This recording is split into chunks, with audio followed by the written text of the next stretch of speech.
Okay, so clearly observable trends. In the meantime, while I am discussing the topics, so it will be a communication from my end to you. Later on, as we progress towards the end of the communication, then I'll be taking up the questions from your end as well.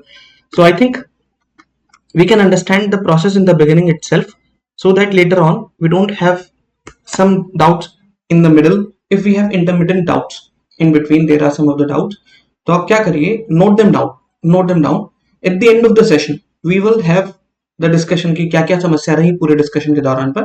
That is what we are going to discuss. Correct. So with this aim and understanding, let us start our discussion.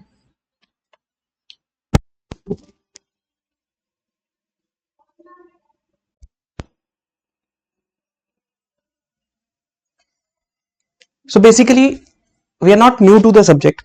There may be some of the students who are new to the subject. एक interaction हमारा पहले हो चुका है regarding ethics, integrity and aptitude as the subject matter. ये जो आपका paper है, it is there common in most of the state public service commission paper, और साथ के साथ यूपीएससी में भी कॉमन है. ऐसा कुछ तो नहीं है कि आपने इसे यूपीएससी में ऑब्जर्व नहीं करा और स्टेट में पहली बार से दिख जाए. ऐसा है, यूपीएससी में मौजूद है. इट इज जस्ट लाइक कि जैसे एनसीईआरटी आपके पूरे देश भर का करिकुलम डिसाइड करती है, तो rest of the state level council है जो एजुकेशन और रिसर्च करती है, वो भी अपने अपने बुक एनसीईआरटी के बेसिस पर डेवलप करती है. Same happens in the case of UPSC. वही आइडिया पर्कोलेट डाउन होगा, यूपीएससी तक पहुंचेगा.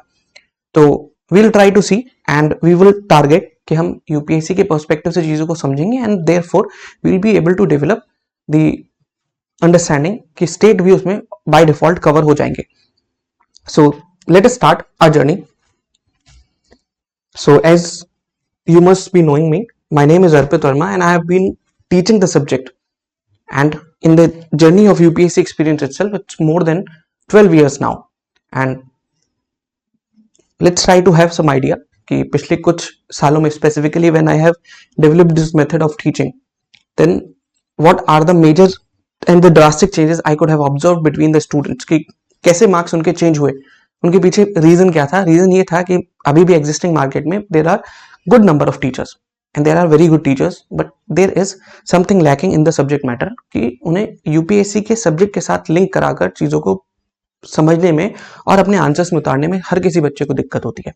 Despite they have done many things, but they are not able to write the answers जैसा वो उम्मीद करते हैं. आंसर दिमाग में कुछ और चल रहा है, लिखने में कुछ और आ रहा है.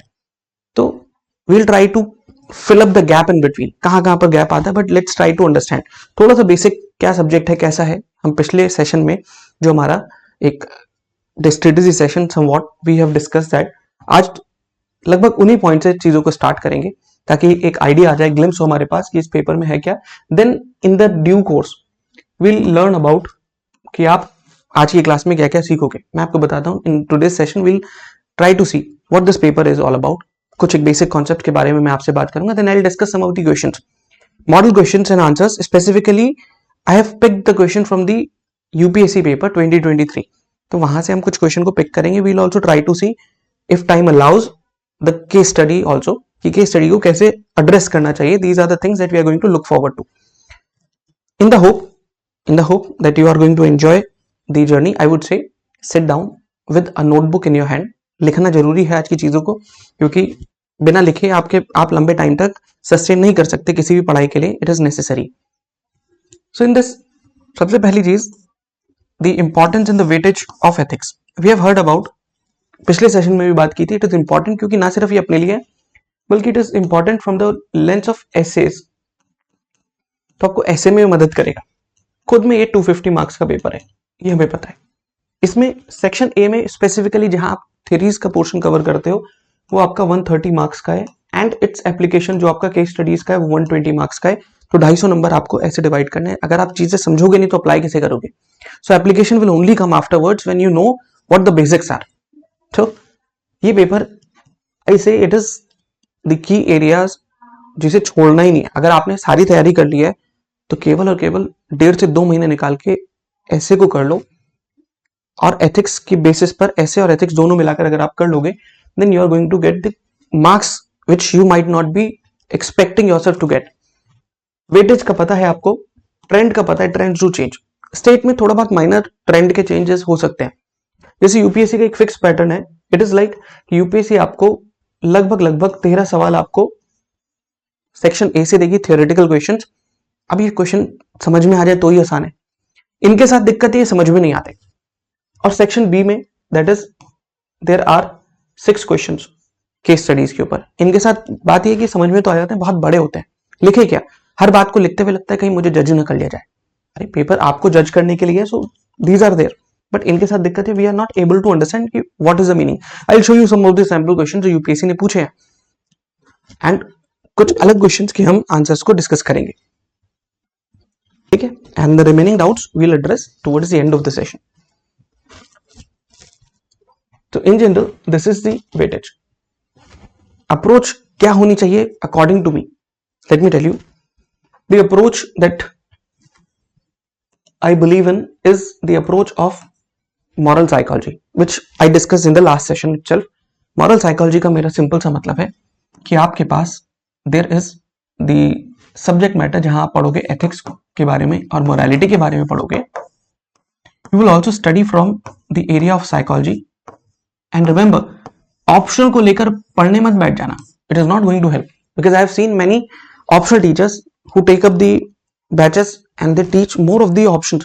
जिसे सोशियोलॉजी समझ में आता है वो सोशियोलॉजी समझाने लगता है, जिसे साइकोलॉजी समझ में आता है वो केवल साइकोलॉजी समझाता है पूरे पेपर में, जिसे फिलोसफी समझ में आता है वो पूरे पेपर में फिलोसफी समझाता है, and that is the imprint the students are going to carry on their minds. तो वहीं पर जाकर दिक्कत होती है। I am not saying that they are not teaching the relevant areas, but वो एक छोटा पार्ट है, उसके अलावा क्या लिखेगा वो बच्चा, ये सिखाने का रोल भी किसका है? ये भी टीचर का रोल है। तो I have seen there are teachers specifically I would say जिन एरियाज में सोशल इश्यूज हैं, तो सोशल इश्यूज और सोशियोलॉजी वाले टीचर्स अगर वो थोड़ा सा मिक्स नहीं करते, इसमें जीएस का एलिमेंट नहीं मिक्स करते और मॉरल साइकोलॉजी मिक्स नहीं करते, then it remains sociology type of the question answers. हमें ये नहीं करना। So we are going to apply these things plus administrative aspects. इन सबको क्लब करके जब हम पढ़ते हैं then we have moral psychology, और इसे अलग अलग एंगल में अप्लाई करते हैं। जैसे गवर्नेंस में अप्लाई करते हैं, governance is social governance, governance is economic governance, governance is international governance. Broader scale पर आप इसे अप्लाई करोगे। That is how we going to और we should be learning this subject. Coming to the next part कि आपकी तैयारी बिना answer writing के हो, that is not justified enough, not at all. Reason is simple, क्योंकि तैयारी में अगर आपको यही नहीं पता कि मुझे आंसर लिखने कैसे, how do I structure, how do I generate the template, it is very difficult. फिर ऑन टॉप ऑफ दैट अभी मैं एक समस्या आपको बताऊंगा जो आपको खुद ब खुद नजर आएगी कि क्वेश्चन को समझे क्या, जो मैंने सेक्शन ए में भी बताया था, अंडरस्टैंडिंग कि समझे क्या क्वेश्चन से, ये समस्या आपके दिमाग में अधिकतर रहेगी। तो इस समस्या से कैसे बाहर निकलेंगे, ये सब्जेक्ट आपको सिखाएगा कि समझना क्या है। There are questions which are very difficult to understand and there are questions which are very easy to understand. UPSC की जर्नी आपको दिखेगा कि एक साल में 13 क्वेश्चन, खास करके सेक्शन ए वाले, एक साल में 13 क्वेश्चन जो हैं उसमें 13 में से आपके 4-5 क्वेश्चन ऐसे जो आपको समझ में नहीं आते, समझ में आ जाते हैं तब जबकि आप सब्जेक्ट को पढ़कर आते हो। जब सब्जेक्ट समझ में आएगा, क्वेश्चन समझ में आएंगे, तब आप स्ट्रक्चर टेम्पलेट का काम कर पाओगे। हम अपनी क्लास में generally I believe in developing the schematics. Schematics का मतलब वही जैसे मैंने आपको पहले बताया था कि फ्लो डायग्राम के तरीके से चीजों को समझना। इससे फायदा क्या है कि अगर आप स्कीमेटिक्स को पेपर में ड्रॉ करते हो तो आप what you would have written in 2 paragraphs, you would have explained the same thing by a single schematic. बहुत सारे शब्द बचा लिए, बहुत सारा टाइम बचा लिया, and the examiner knows कि हाँ ठीक है, इसे फ्लो समझ में आता है। If we know the flow, it means हम लॉजिकली सब्जेक्ट को डील कर रहे हैं, टैकल कर रहे हैं। तो आंसर राइटिंग में it is the essence. Then another problem जो एस्पिरेंट्स को होती है दैट इज एग्जाम्पल्स। सर कहां से लाएं? Do I have?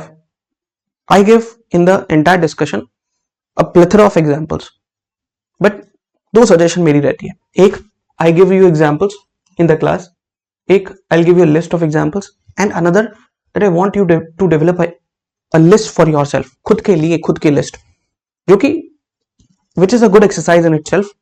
तो collectively you will have 3 varieties of examples. एक एग्जाम्पल जो आप क्लास में करेंगे, एक एग्जाम्पल जो आपको लिस्ट मिलेगी, एक आपकी सेल्फ प्रिपेयर्ड लिस्ट होगी।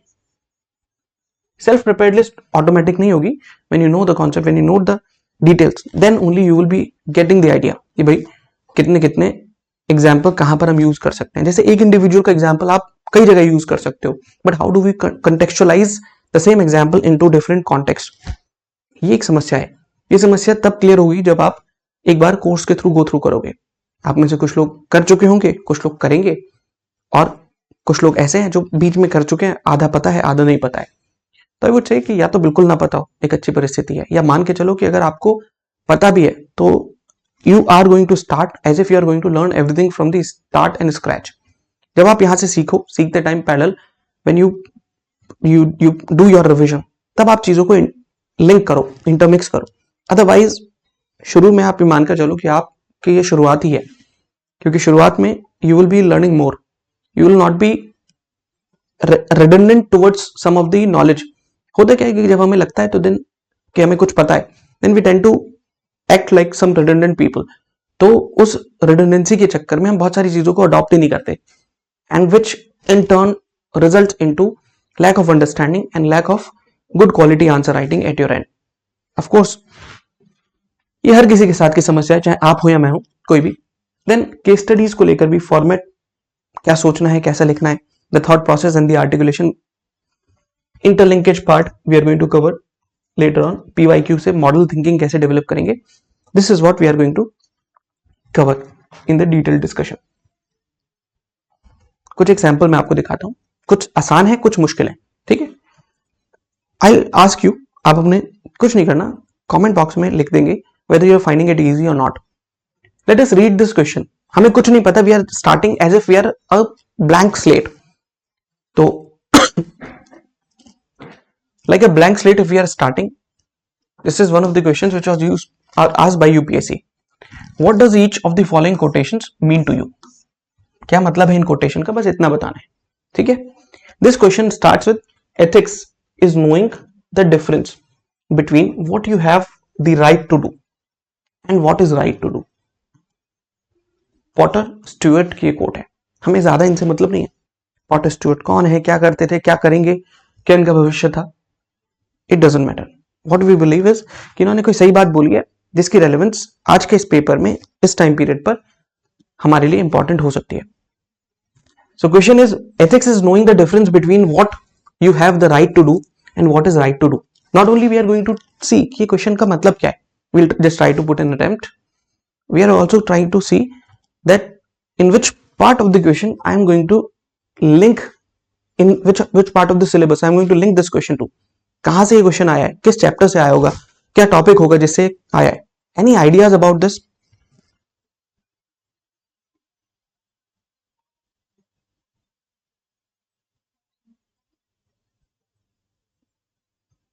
करेक्ट, जितना जल्दी हो सके, जल्दी in the sense not to hurry और haste, but the participation is necessary. Identify करने की कोशिश करो कहां दिखता है ऐसा सवाल आपको।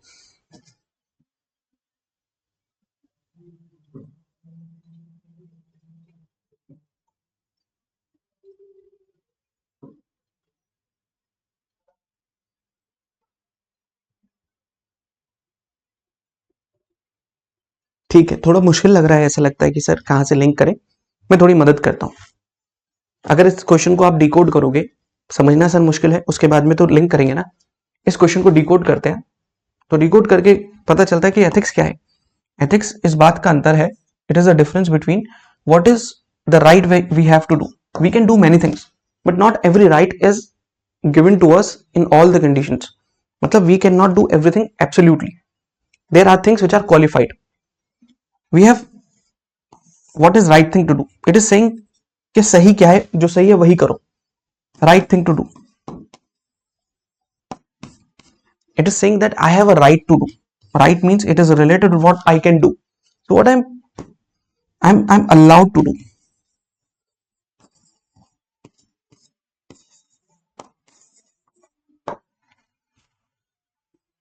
What am I allowed to do? That is one of the context। क्या कर सकते हैं और क्या करना चाहिए। So it is the difference between these two things।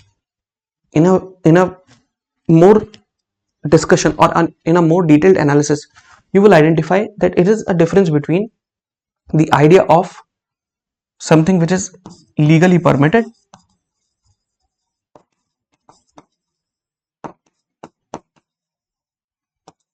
and other thing is what is ethically permitted.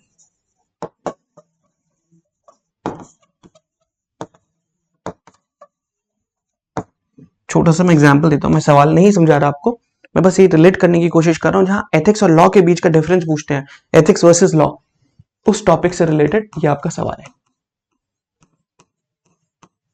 जिसे समझने में थोड़ी सी दिक्कत होती है। ये टॉपिक अपने आप में बहुत डिटेल टॉपिक है, but it is related to ethics versus law.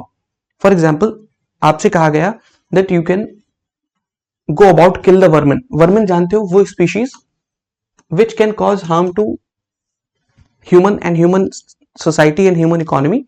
तो आपके पास ये अधिकार है कि आप उनको मार सकते हो, बिकॉज उनकी पॉपुलेशन कम नहीं है, पॉपुलेशन भर भर के है, तो we can kill them and it is not going to be the illegal offense कि अगर आप उनकी पॉपुलेशन को कम कर देते हो। जैसे वाइल्ड बोर, जंगली सुअर की प्रजाति अगर बढ़ जाती है और वो आपकी फसल का नुकसान कर रहे हैं, then you can kill them. तो वर्मिन अलग अलग जगह पर अलग अलग देशों में डिक्लेयर होते रहते हैं अलग अलग टाइम पीरियड पर। तो लेट्स से आपकी कोई एनिमल को वर्मिन डिक्लेयर कर दिया है, so to kill and not to kill, so something which is legally permitted I can kill, but is it ethically correct to kill? That is the question. इसी तरीके से in some of the regions, many people, those who do not want to consume the meat, then they have this dilemma in their mind कि can I eat it? Answer is yes. Should I eat it? There may be a dilemma in that case. dilemma का मतलब होता है a conflict within, ये खुद के अंदर एक द्वंद्व चल रहा है, लड़ाई चल रही है कि सही क्या गलत क्या, इसके बीच में दो चीजों के बीच में से आपको चुनना है और दोनों ही चीजें आपको या तो बहुत मुश्किल लगती है, डिसीजन इज गेटिंग डिफिकल्ट, ऐसी सिचुएशन डिलेमा की कहलाती है। तो वर्मिन के केस में we can kill the vermin और वी मे नॉट। ऐसे सवाल और भी बहुत सारे सोसाइटी के, there are many other questions which are there, what is permitted to, what you are legally permitted to do and what you should be doing. For example, COVID के time पर, in case of कोविड-19, ठीक है, in case of कोविड-19 should there be lockdown? This is a very simple question paper पे सोचो तो, but when you are part of government machinery, lockdown होना चाहिए या फिर लॉकडाउन नहीं होना चाहिए, then this again creates a dilemma. तो बस यही बता रहा है कि am I permitted to do the lockdown? Yes. क्या लॉकडाउन करना एथिकल रहेगा? Then dilemma comes into picture. तो सरकार के लिए बहुत सारे ऑप्शंस रहते हैं, जैसे am I permitted to let the alcohol sale, तो लीगली तो ये सही है, क्योंकि आपके lawfully you are letting the alcohol to be sold and purchased in your state, but is it ethically permitted? So there are many questions which come into action in this regard. Do we get this idea कि UPSC आपसे छोटे से सवाल से किसी न किसी topic को रिलेट करवाएगी, भले ही कोट ऐसा लग रहा है कि शायद रिलेटेड नहीं हो रही directly, but it is part and parcel of the syllabus. हम सिलेबस भी देखेंगे and we will also try to no.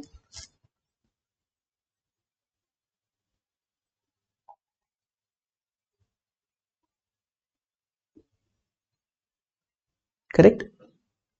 Whosoever is raising the hand, आप थोड़ा सा टाइम दीजिए, एक दो क्वेश्चन मैं एक बार रफली आपको दिखाता हूं कि what are these questions. We will also discuss the question answers in the format कि आपके पास पूरा रिटन फॉर्मेट में क्वेश्चन आंसर को डिस्कस करेंगे, बट लेट्स जस्ट हैव कि यूपीएससी क्या पूछ लेती है। जैसे ये क्वेश्चन आसान है, let us look at this question. इन्होंने कहा कि what do you understand by good governance? Simple, कुछ इससे आसान हो सकता है क्या? पूछा है आपसे, how far the recent initiatives in terms of e-governance steps taken by the state have helped the beneficiaries, discuss with suitable examples। Example बहुत मांगती है यूपीएससी, तो ये क्वेश्चन एकदम आसान है। अगर आपके पास करंट में होने वाली एक्टिविटीज है, मतलब आपको करंट अफेयर्स का आइडिया है, तो आपको कोई दिक्कत नहीं है ये समझाने में कि क्या है, बेसिक है। गुड गवर्नेंस का मतलब क्या, ई गवर्नेंस का मतलब क्या है, and what are the initiatives, and then you have to talk about the examples. बस थोड़ा सा डिफरेंस क्रिएट करना है आपको इस करंट अफेयर्स पर। You need to add a tinge of the ethical perspective. तो एथिकल थ्योरी का यूज करना है, मतलब जो आपके थिंकर्स ने आपको थ्योरीज दी हैं उसे कैसे इस्तेमाल करोगे यहां पर। जैसे मैं आपको एक छोटा सा आइडिया बताता हूं, which is the theme of these classes, जो हम क्लासेस रखेंगे, and that is going to create the difference in your marks, is the Indic perspective. जैसे छोटी सी बात कही जाती है कि गुड गवर्नेंस अगर आप देखो तो योगिक क्षमा की बात करें, चाणक्य की फिलोसफी की बात करें, महाभारत की बात करें, तो हर जगह गुड गवर्नेंस टर्म भले यूज ना हुई हो, but they gave the idea of good governance.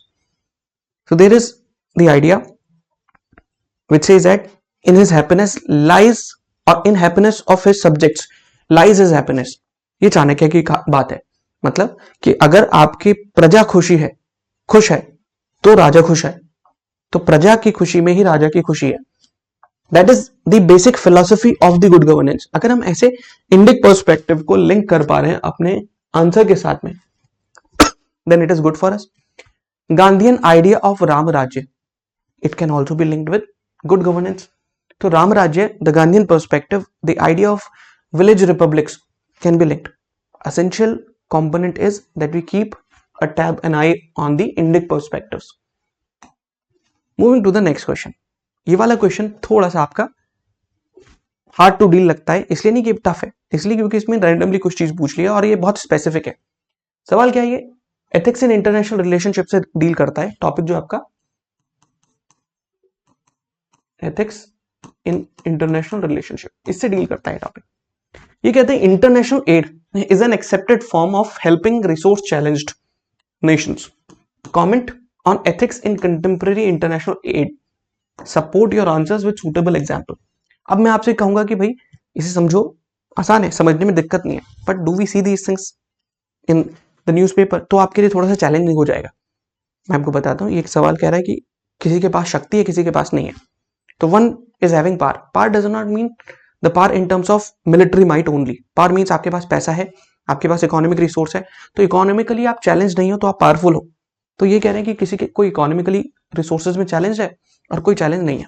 तो आजकल क्या है कि लोग या देश एक दूसरे की मदद जो करते हैं, तो one country helping the other country, they not helping in the sense that कि मदद आप उन्हें इसलिए दे रहे हैं कि उनकी जेन्युइनली मदद हो जाए.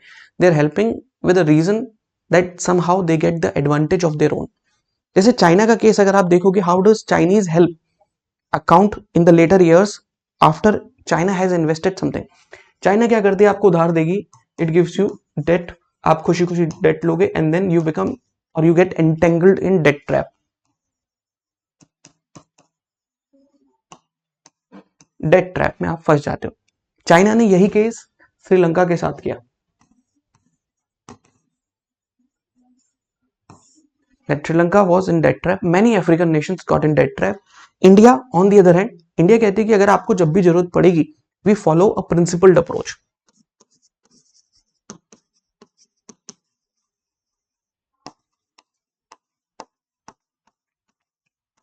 We follow a principled approach मतलब कि सिद्धांतों के हिसाब से चलेंगे, and we'll be scrupulous in all the interactions in the international arena. मतलब हमारे जो इंटरनेशनल रिलेशन है वो भी एथिक्स के ऊपर बेस्ड है. We know we have got the Panchsheel और ये 5 principles. We have got Gujarat Doctrine. We have got the neighborhood first policy. So there are many policies, but every policy, each and every single policy that we have is based on the principle. Turkey हमारे खिलाफ बहुत कुछ कहीं भी बोलती है, किसी भी इंटरनेशनल फोरम में जाकर टर्की बोलती है, can bring the issues like Kashmir issues.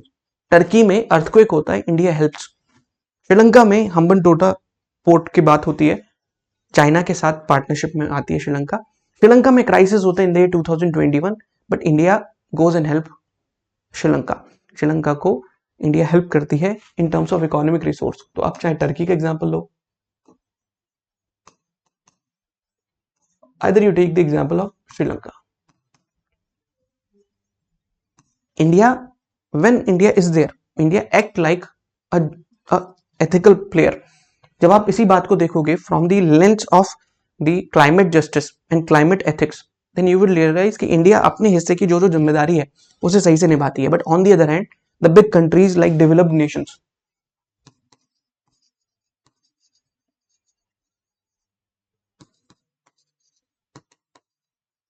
Developed nation तैयार ही नहीं है कि वो क्लाइमेट जस्टिस में पार्टिसिपेट कर सके.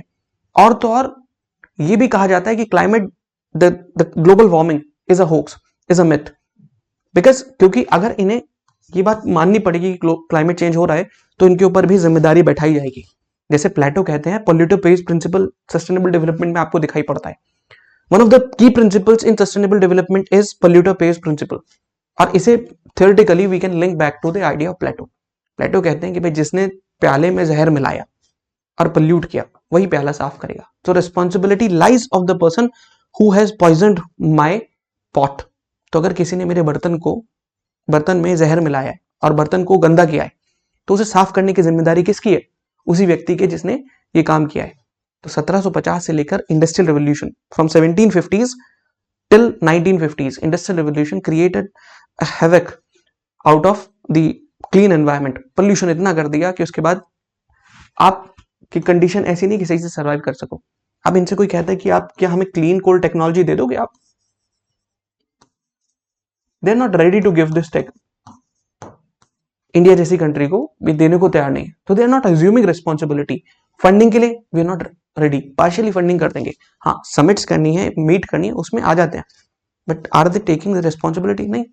सो दिस थिंग कि कुछ रिसोर्स में चैलेंज है, कुछ नहीं है, किसी के पास क्षमता है, किसी के पास नहीं है, तो अलग अलग पर्सपेक्टिव से अलग अलग कंट्रीज के पास रिसोर्सेज है। जैसे हमारे पास we have got the resources in terms of population, we have got the resources in terms of the physical as well as the natural resources, but हमारे पास क्या चीज नहीं है? Technologically we are tech resource challenge, तो हमें वो चाहिए, किसी को हमसे पैसा चाहिए। तो in the global cooperation it is the mutuality that represents everything. So mutual reciprocity होनी चाहिए, यही रेसिप्रोसिटी समाज बेहतर बनाता है, यही रेसिप्रोसिटी आपको वसुधैव कुटुंबकम की जो अवधारणा है वहां तक लेकर जाता है। वसुधैव कुटुंबकम is the Indian perspective that you should mention in your answers. Having said so, अगला क्वेश्चन देख लेते हैं। ये क्वेश्चन थोड़ा सा आपको और भी परेशान करेगा क्योंकि सर समझ में कम आएगा। द विल टू पावर, बस यही गेम हो जाता है। The will to power exist but it can be tamed and be guided by nationality and principles of moral duty. Examine the statement in the context of international relations. हर एक question है इनका UPSC में अधिकतर, जो आप देखोगे section A में 10 नंबर का सवाल है, 150 वर्ड्स लिखने, ज्यादा नहीं है, पर उन 150 वर्ड में कहीं गलत ऐसा मत लिख देना कि एग्जामिनर का यार गलत ही कर दिया आपने। तो उस चीज से बचने के लिए यू शुड नो कि सवाल समझ में आए। This is what which is start will to power exist. This can be linked with various philosophers, जैसे the idea of Friedrich Nietzsche, आपने शायद नीट्शे का नाम सुना होगा, तो this can be linked with that person.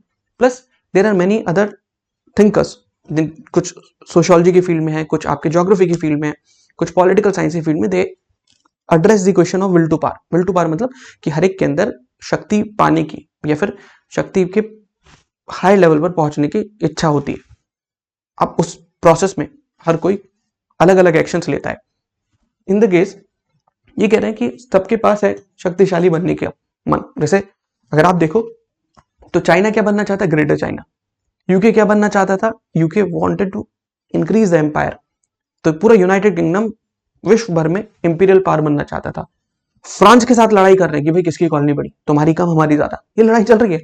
It is like कि पड़ोसी हैं दोनों, आसपास के देश हैं, पर लड़ाई चल रही है कि किसके रिसोर्सेज यूरोप के बाहर ज्यादा है। तो दोनों लगे पड़े हैं कि किसी ने किसी कंट्री को इंपीरियलिज्म के अंडर लिया तो किसी ने किसी को कॉलोनी बना लिया। ये जो आइडिया है विल टू पावर का, similarly Germany under Nazi empire, तो हिटलर के अंदर जर्मनी अपने आप को बढ़ा रही थी। The idea of Lebensraum, Lebensraum मतलब कि एक राज्य है, राज्य मतलब स्टेट, स्टेट अपने आप को एक्सपेंड करना चाहता है, उसकी बाउंड्रीज बढ़ती जाएंगी, वो धीरे धीरे इतना बड़ा होगा और अपने अंदर आसपास की टेरिटरी को समाहित करता जाएगा। So state will increase in the size. तो स्टेट का साइज छोटा नहीं होने वाला, वो बढ़ने वाला है। तो जैसे जैसे स्टेट सर्वाइव करेगा वैसे वैसे स्टेट एक बड़ा स्टेट में बदलता जाएगा। तो जर्मनी भी इस अवधारणा में थी, चाइना भी लगभग इसी आइडिया के साथ चल रही है। और यहां पर आपको दिखता है कि विल टू पावर तो है। सवाल कह रहा है कि it can be tamed, guided by rationality and principles of moral duty, and then you have the examples of many other countries. For example, you have example of Bhutan, for example you have example of India itself. India कहती है कि हम बड़े हो सकते हैं, तो India can grow bigger in the size, but never at the cost of the other side, कि दूसरी साइड को क्षति पहुंचाकर India doesn't want to big or look big. And this is the idea which is existing from the ancient or Indic cultural perspective. जैसे कहा जाता है कि इफ वी सी कि इंडिया लिबरेटेड बांग्लादेश, हालांकि बांग्लादेश अभी अलग परिस्थितियों से गुजर रहा है, तो India liberated Bangladesh, things could have been slightly different. India got an opportunity in late 40s and early 1950s कि इंडिया पाकिस्तान के साथ, वेस्ट पाकिस्तान के साथ भी नेगोशिएट कर सकती थी many more territories, but India did not do so. We are principled in our approach, we are not letting the other states to get hampered. India की एक सिंपल सी सिद्धांत है कि क्या, कि कहीं की भी सरकार हो वो कैसी होनी चाहिए, the government is local people led and local people owned, कि उनके खुद की सरकार हो और खुद के द्वारा ही चलाई जाने वाली सरकार हो। क्योंकि हमें पता है ना कि हम जब ब्रिटिश काल से होकर गुजरे तो we have seen the foreign rule, so self rule is more important for us. तो इसीलिए हम कहते हैं हर एक जगह के लिए सेल्फ रूल होना जरूरी है। जब अफगानिस्तान की बात आई, इनफैक्ट जब तालिबान भी अफगानिस्तान में आया तो इंडिया सेड कि ठीक है, रिजिम चेंज हो रहा है, it might not be very advance thing to happen, हो सकता है कि अफगानिस्तान 2-4 कदम पीछे जाए, पर कम से कम in the end there will be a government which is Afghan laid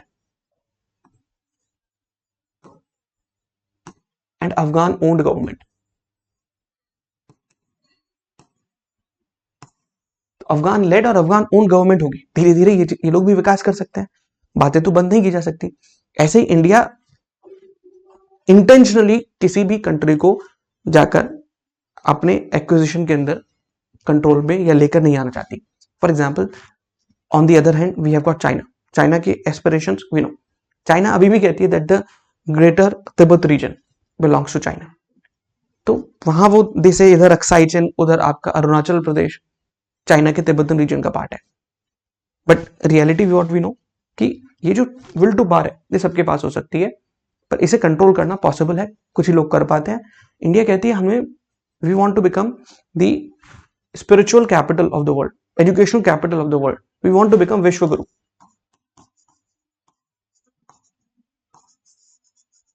off course आज की डेट में नाम थोड़े बड़े लगते हैं, विश्व गुरु हम कैसे बन सकते हैं, क्यों बन सकते हैं, but there are many steps if you look back. तो India has given these lessons of teachings to many other individuals. जहां शक्ति की बात होती है तो शक्ति भी हमारे पास न्यूक्लियर बॉम्ब की भी शक्ति है।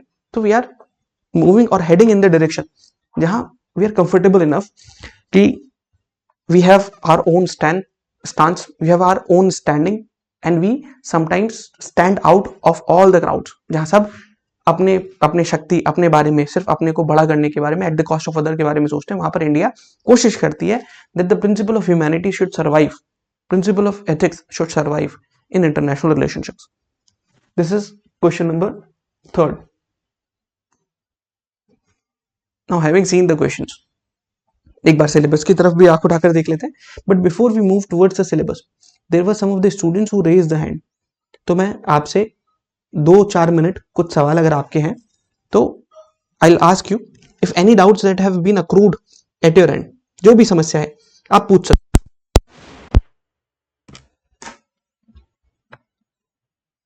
Alright, so next 2 to 3 minutes we can devote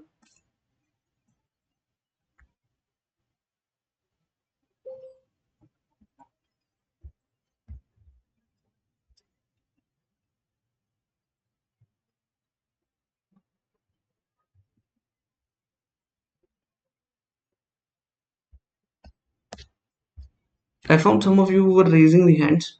आराम से निश्चिंत होकर अपने हाथ उठाकर फिर से सवाल पूछो, क्योंकि सवाल पूछने से कोई चीज घटेगी नहीं, कोई कम नहीं होगी।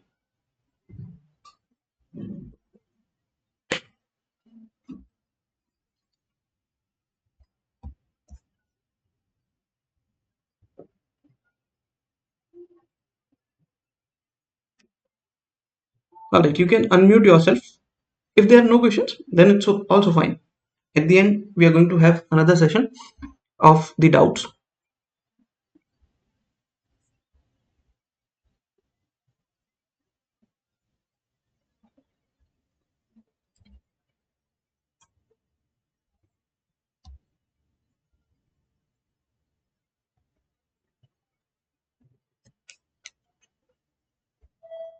Alright, so it seems that we don't have questions as such.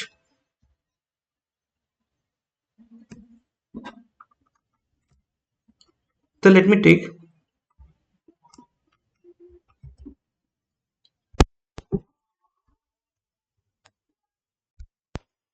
correct. So let me take the idea of the syllabus. The name is not comprehensive enough, as I have earlier told you कि subject का नाम शायद कुछ और होता तो बेहतर था। इन्होंने केवल 3 चीजों को कहा है, एक एथिक्स, एक इंटेग्रिटी, एक एप्टीट्यूड। इंटेग्रिटी थोड़ा कंफ्यूज शब्द है, कुछ लोग इसे सब कुछ मान के चल देते हैं और कुछ लोग कहते हैं नहीं इससे भी कुछ और है। Some people say that it is the highest form of the ethical standards that you can have. Then there are people who say no, there is another highest standard that is present. शायद आपने नाम सुना होगा, the idea of probity. Ethics क्या है, morality क्या है, ये एथिक्स का पार्ट है. Integrity and probity they can be closely linked, but highest form of the value that you can practice in your public life, जब आप एडमिनिस्ट्रेटर बन जाओगे तो क्या होगी, इंटेग्रिटी होगी, प्रोबिटी होगी. That is what we can see. I have seen many discussions where people say that it is the highest form. Of course from one lens it is the highest, but from the comprehensive lens that you realise that integrity से भी बढ़कर कुछ और चीज है, specifically when it comes to the public life. Integrity से बढ़कर भी कुछ और चीज है. जैसे अगर आप हिंदी में देख कहें तो हिंदी में वी कॉल ऑनेस्टी का मतलब हो गया ईमानदारी. ऑनेस्टी से ऊपर सत्यनिष्ठा, कभी कभी इंटरचेंजेबली यूज कर लेते हैं. सत्यनिष्ठा मतलब हो गया इंटीग्रिटी. प्रोबिटी को भी कई बार सत्यनिष्ठा बोल देते हैं, पर वास्तव में प्रोबिटी का मतलब होता है शुचिता. शुचिता कहने वाले और इस शब्द का प्रयोग करने वाले आपके प्राइम मिनिस्टर भी हैं. आप देखेंगे देयर आर मेनी स्पीचेस, जब वो स्पेसिफिकली 15 अगस्त की स्पीचेस में जब वो गवर्नेंस के बारे में बात करते हैं, then he uses this term categorically to mention the term और idea of probity which is slightly at higher stage than the integrity. ये टॉपिक बड़ा, नाम जो है कभी भी मुझे ऐसा लगा नहीं कि इसने सब सारे पूरे डायमेंशंस को एनकैप्सुलेट कर लिया. So for me it is moral psychology and its application. आपका सब्जेक्ट क्या है, it is like moral psychology and its application. I will tell you why and how. यहाँ पर क्या है, आपसे पूछा जाएगा कि हर एक कैंडिडेट का एटीट्यूड जांचने की कोशिश की जाएगी. Attitude in itself is a concept जो साइकोलॉजी से आता है, and this psychological concept has to be applied in different fields. आपके सोशल इश्यूज में, आपके एडमिनिस्ट्रेटिव इश्यूज में, आपके गवर्नेंस इश्यूज में, आपकी फॉरेन पॉलिसी में अप्लाई होंगे. So and also your approach will be tested with respect to integrity, probity in public life and problem solving approach. How do you solve the problem? Sometimes what happens, we end up solving the problem. We end up solving the problem by thinking कि हमने problem solve कर दी, but हमने बड़ी problem create कर दी है. आप में से शायद कुछ लोगों ने एक मीम देखा होगा, it was a short video कि that there is a person who is standing on the hill slope, और वहां पर गाड़ी रोककर he is just trying to push the car. तो पीछे से एक व्यक्ति आ रहा है जो जॉगिंग करता हुआ आता है, उसे लगता है that the other person is trying to push the car, तो आके वो पीछे धक्का लगाना शुरू कर देता है. And what happens, the car falls off the cliff, गिर जाती है. अब वो जिसकी कार थी वो उसे बड़े गुस्से में घूर कर देखता है, सेज दैट कि भाई मैं तो केवल पुशअप कर रहा था, it was part of my exercise and you just pushed my car off the cliff. तो sometimes what happens, we am to do something, but problem solving में हम समस्या से ज्यादा बखेड़ा खड़ा कर देते हैं. That is not the problem. The solution should not result into the graver problem. That is the first approach. तो प्रॉब्लम समझ में आए एक अलग बात है, समझ भी ली तो करे कैसे. हर जगह प्रॉब्लम का समाधान नहीं मिलता. जैसे मैं एक बात और बताता हूँ, बीरबल की बात बड़ी अच्छे तौर से की जाती है. बीरबल बड़े विटी हैं, समझदार हैं, अकबर के कोर्ट में वजीर हैं, प्राइम मिनिस्टर हैं. पर बीरबल के जीवन में एक बड़ी दिक्कत ये हुई कि बीरबल की जो मृत्यु हुई वो युद्ध के मैदान में हुई, और ऐसे हुई कि गए और ध्वस्त.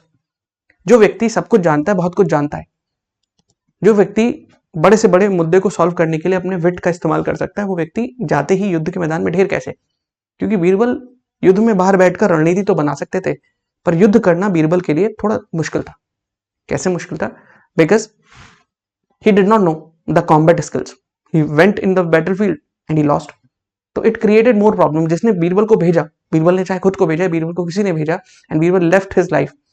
तो it was not the solution of the problem, it was a graver problem than actually the problem solution. फिर आपको इसमें प्रॉब्लम सॉल्विंग के अलावा कन्फ्लिक्ट, जो रोजमर्रा में आपके जीवन में कन्फ्लिक्ट होते हैं एडमिनिस्ट्रेटिव सोशल इश्यूज में, उनके बारे में भी सवाल पूछे जाएंगे. यूपीएससी कहती है कि आपके सिलेबस में कुछ पार्ट होगा, इसे हम बोलते हैं ethics and human interface. Ethics जहां भी कहीं ह्यूमन इंटरफेस होता है वहीं होता है. There are details like essence, determinants and consequences of ethics. Ethics की डायमेंशन क्या है, मतलब कितने टाइप के आपको एथिक्स देखने को मिलेंगे. ह्यूमन वैल्यूज का एथिक्स के साथ क्या संबंध है. इनफैक्ट ये जो टर्म है आपको ह्यूमन वैल्यूज के ठीक ऊपर लिखी हुई कि ह्यूमन एक्शंस, ये ह्यूमन एक्शन क्या है. People do complete their ethics syllabus, but उन्हें ये नहीं पता चलता what is the meaning of human actions. यही नहीं पता चलता. I am telling you, human action doesn't mean कि आपके द्वारा किया गया काम. ह्यूमन एक्शन डजंट मीन कि काम कोई मैंने कर दिया, किसी भी इंसान ने कर दिया. ह्यूमन एक्शन मीन्स कि उसके भी कुछ क्वालिफायर होते हैं. For a human action to be a human action there are 3 things which are important. इन 3 चीजों के बिना ह्यूमन एक्शन नहीं होगा, जान लो, लिख लो द 3 थिंग्स। इनके ऊपर डिस्कशन हम करेंगे from when we are going to start the first unit. 3 चीजें, जैसे एक है फ्री विल, दूसरी चीज है नॉलेज, तीसरी विल है वॉलंटरीनेस। अगर किसी भी एक्शन में 3 चीजें हैं, फ्री विल, नॉलेज एंड वॉलंटरीनेस, अगर ये तीनों चीजें मौजूद हैं, केवल तभी हम एक एक्शन को ह्यूमन एक्शन कहेंगे। आज मैं एक सवाल के साथ आपको छोड़ रहा हूं जो शायद आपको हंसने योग्य सवाल लगे।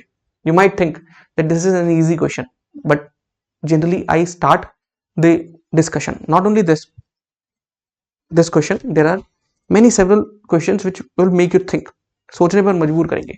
जैसे what do we think if a dog bites you, if a dog bites you is it ethical? सवाल नोट करते हैं एक बार नोट्स पर चलकर। let's say if a dog bites you,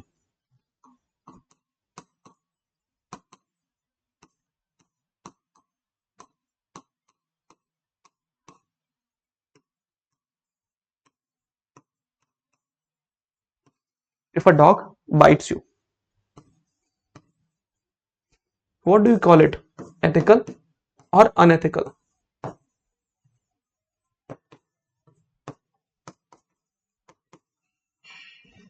पहली कंडीशन ये। दूसरा केस ये, now you are very angry,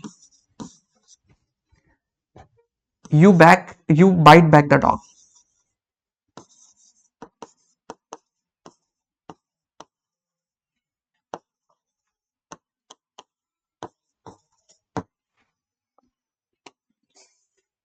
two conditions, is it ethical or it is unethical?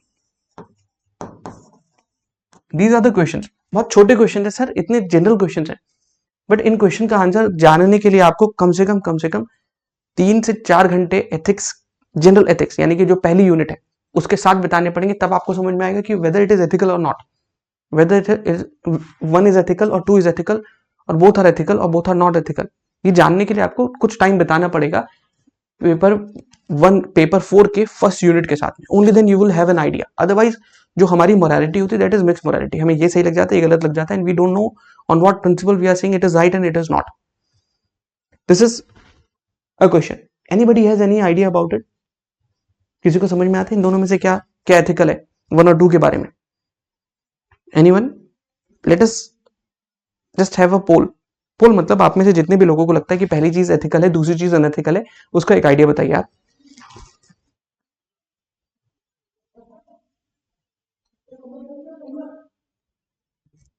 Yes please.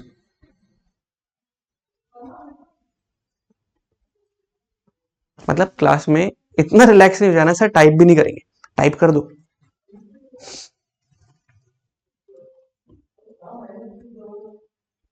Correct.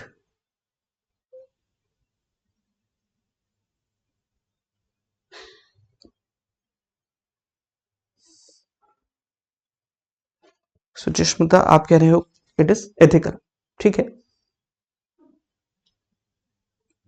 देखिए एक कॉन्सेप्ट होता है डिफ्यूजन ऑफ रेस्पॉन्सिबिलिटी और बाय स्टैंडर्ड्स अपथी, या फिर कोई और कर लेगा, मैं क्यों करूं, कोई और कर लेगा।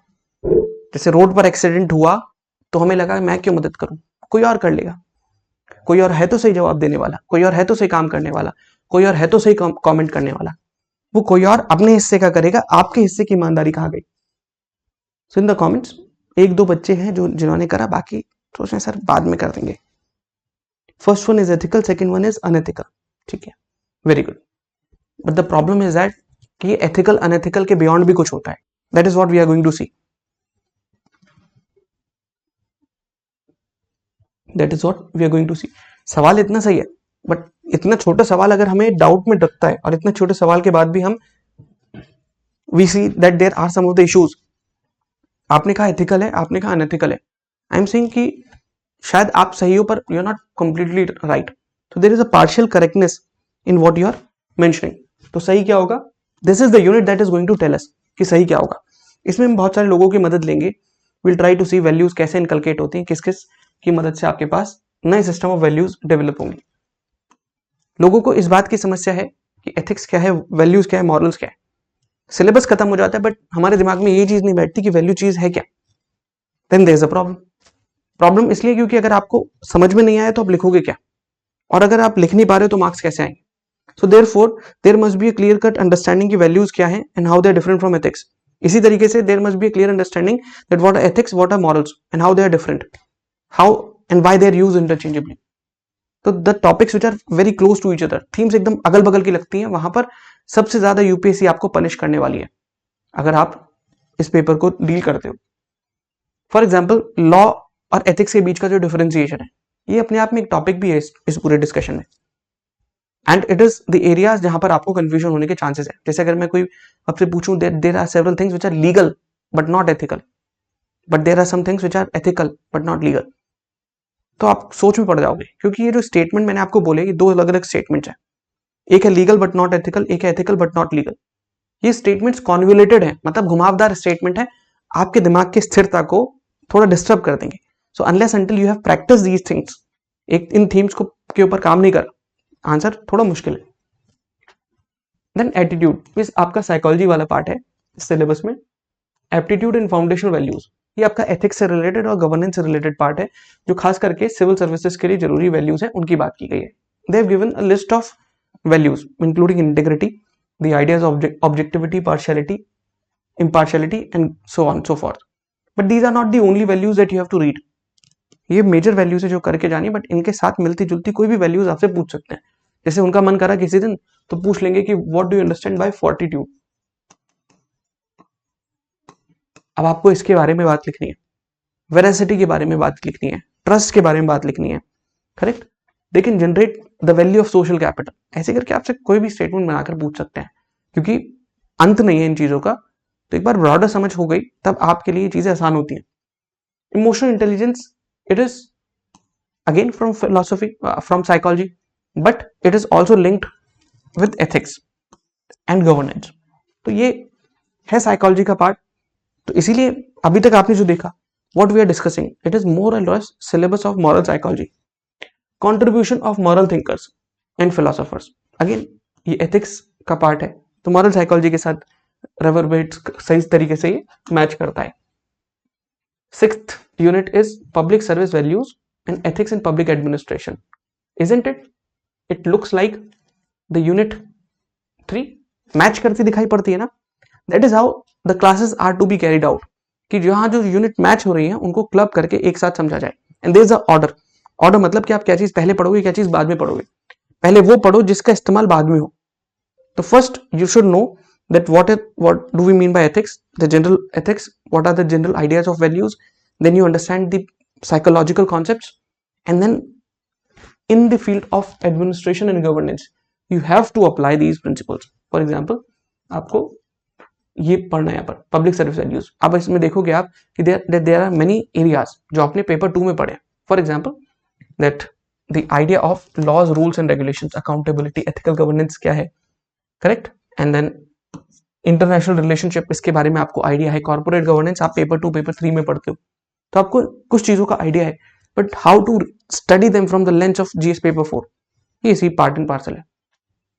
मतलब आपके पास बेसिक नॉलेज है जीएस पेपर 2 से पेपर 3 से, इनफैक्ट पेपर 1 से भी बहुत सारी चीजों की, जैसे इंडियन सोसाइटी, सोशल इश्यूज की नॉलेज है, बट उसको एथिक्स का कैसे बनाए, that is the case of ethics. Probity in governance is the next topic. ये इतना इंपॉर्टेंट है कि इसको स्टैंड अलोन एक यूनिट के तौर पर दे दिया. And then you will find कि इसके अंदर भी कुछ ऐसे टॉपिक्स हैं जो पेपर 2 में आप कवर करके आए हो. फॉर एग्जांपल सिटीजन चार्टर कहां पढ़ते हो, पेपर 2 में. आरटीआई पेपर 2 में. इंफॉर्मेशन शेयरिंग, ट्रांसपेरेंसी पेपर 2 में. Corruption and utilisation of public fund paper 2 में पढ़ते हो. और लास्ट टॉपिक है आपका case studies on these topics. जितने भी टॉपिक्स हैं उन सब पर case studies. This is part and parcel of what? This is part and parcel of the ethics syllabus. कि हर एक पे केस स्टडीज है, 6 केस स्टडीज, 20 नंबर की एक, 120. This is the syllabus of ethics. Now let me tell you what these classes are intended to. So the session that we will be carrying out, it has got many things, including जो आप cover कर रहे हैं, जो in general होती हैं. उसके अलावा there are several unique propositions throughout the course that you are going to identify. जैसे मैं आपको बताता हूँ, we are going to cover the syllabus with focus on Indic perspective, and I have realized in past few years the Indic perspective, if you have your answers added with the Indic perspective, you are getting advantage. Your marks are getting good when you write it from the Indic perspective. Indic perspective means that bringing ideas from the Indian culture. Otherwise, most of the ideas and answers which are written, they are written only from the Western perspective. दो अलग अलग theme के साथ आपको answer लिखने होते हैं. There is one answer which is entirely based upon the Western theme कि साहब आपके सोक्रेटिस, एरिस्टोटल, प्लेटो ने क्या कहा. We are saying कि इन्हें लिखना है, पर इनके साथ में इंडिक पर्सपेक्टिव भी समझना है. इंडिक पर्सपेक्टिव में what is the difference between the idea of religion and dharma must be very clear. What is dharma? How do we use dharma in the administrative sense? This approach is what often ignored by the aspirants. So Indic perspective is the unique area that we are going to develop throughout the course. We will try to see, there will be some of the model question answer pool of around 150 questions inclusive of the case studies. मतलब आपके section A के और section B के in the course you will be provided with model question answers. 150 सवाल के लगभग आपको मिलेंगे, which is in itself is a great pool. ये सारी यूनिट्स को कवर करेंगे and variety of the cases will be covered in these areas. So will get them in the PDF document form. There will be answer templates जो discuss होंगे. ये आपको PDF मिलेगी. Discussion में आपके लिए आंसर टेम्पलेट्स होंगे फॉर योर सेक्शन ए के answer plus your case studies वाले आंसर दोनों के लिए. सेक्शन ए और सेक्शन बी दोनों के लिए टेम्पलेट्स होंगे. टेम्पलेट्स क्यों? Templates make your job easy. पहली चीज, templates make your work look disciplined. तो आपकी जॉब आसान हो जाएगी, डिसिप्लिन्ड हो जाएगी एंड यू वुड नो. और आप टेम्पलेट के साथ अपने स्टाइल को माइनर ट्वीक कर लेते हो तो आपका आंसर और भी एनरिचिंग लगता है. Templates are necessary. Those who work template, as I have observed, those who have the templates, they are in general getting marks of tune around 10% more than the same performance that they would have been doing without templates. Or in some of the cases, some people are able to grow marks by 30-40%. Just कुछ नहीं करा, content उनके पास था, but they have started developing or using the templates. Template से होता क्या है कि एग्जामिनर को भी आइडिया लग जाता है कि अच्छा आपका ये मेथड ऑफ आंसर को एड्रेस करने का ये तरीका है. Then the examiner also relaxed कि शुरुआती आपके 4-5 आंसर अच्छे से लिख दिया आपने विद टेम्पलेट, तो एग्जामिनर विल नो कि अच्छा ठीक है इस तरीके से लिखा है, कंटेंट भी अच्छा है, सब कुछ अच्छा है और टेम्पलेट भी ऑर्गेनाइज है तो चलेगा. टेम्पलेट बेसिकली ब्रॉडली आपको स्ट्रक्चर को इंप्रूव करने का एक तरीका है. इट इज अ फॉर्मेट जिसमें आप अपने आंसर को लिख पाओगे. Will have the exhaustive list of examples. This is again the USP कि आपके पास रैंडम लिस्ट होगी बट एग्जॉस्टिव लिस्ट की अलग अलग इंडिविजुअल पर्सनैलिटी के किस आइडिया को हम कहाँ यूज कर सकते हैं और एक पर्टिकुलर टॉपिक में आपके क्या क्या एग्जाम्पल हो सकते हैं. तो for most of the broader topics and major topics जो यूपीएससी बार बार घुमा घुमा कर पूछते हैं उनके बारे में बात करेंगे. जैसे अगर मैं एक छोटा सा एग्जाम्पल दूं, इंटेग्रिटी. लगभग इंटेग्रिटी यूपीएससी का एक फेमस टॉपिक है.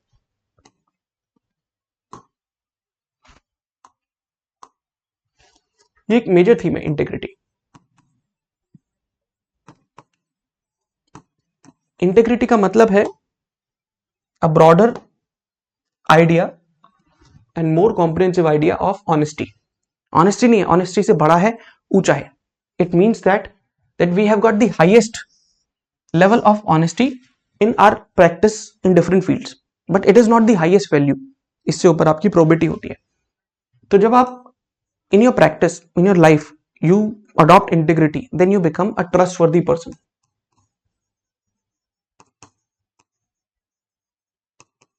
ट्रस्टवर्दी पर्सन बनने का मतलब क्या है कि आप कंसिस्टेंट हो अपनी अप्रोच में.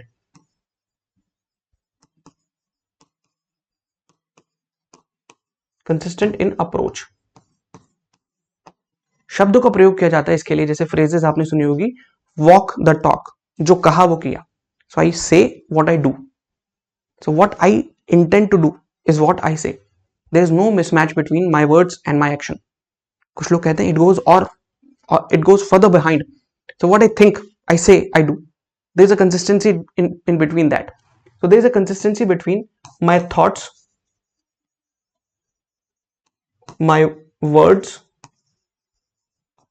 and my action. तो जो व्यक्ति जो कहता है वही करता है. तो इससे क्या होता है कि आपकी प्रेडिक्टेबल हो.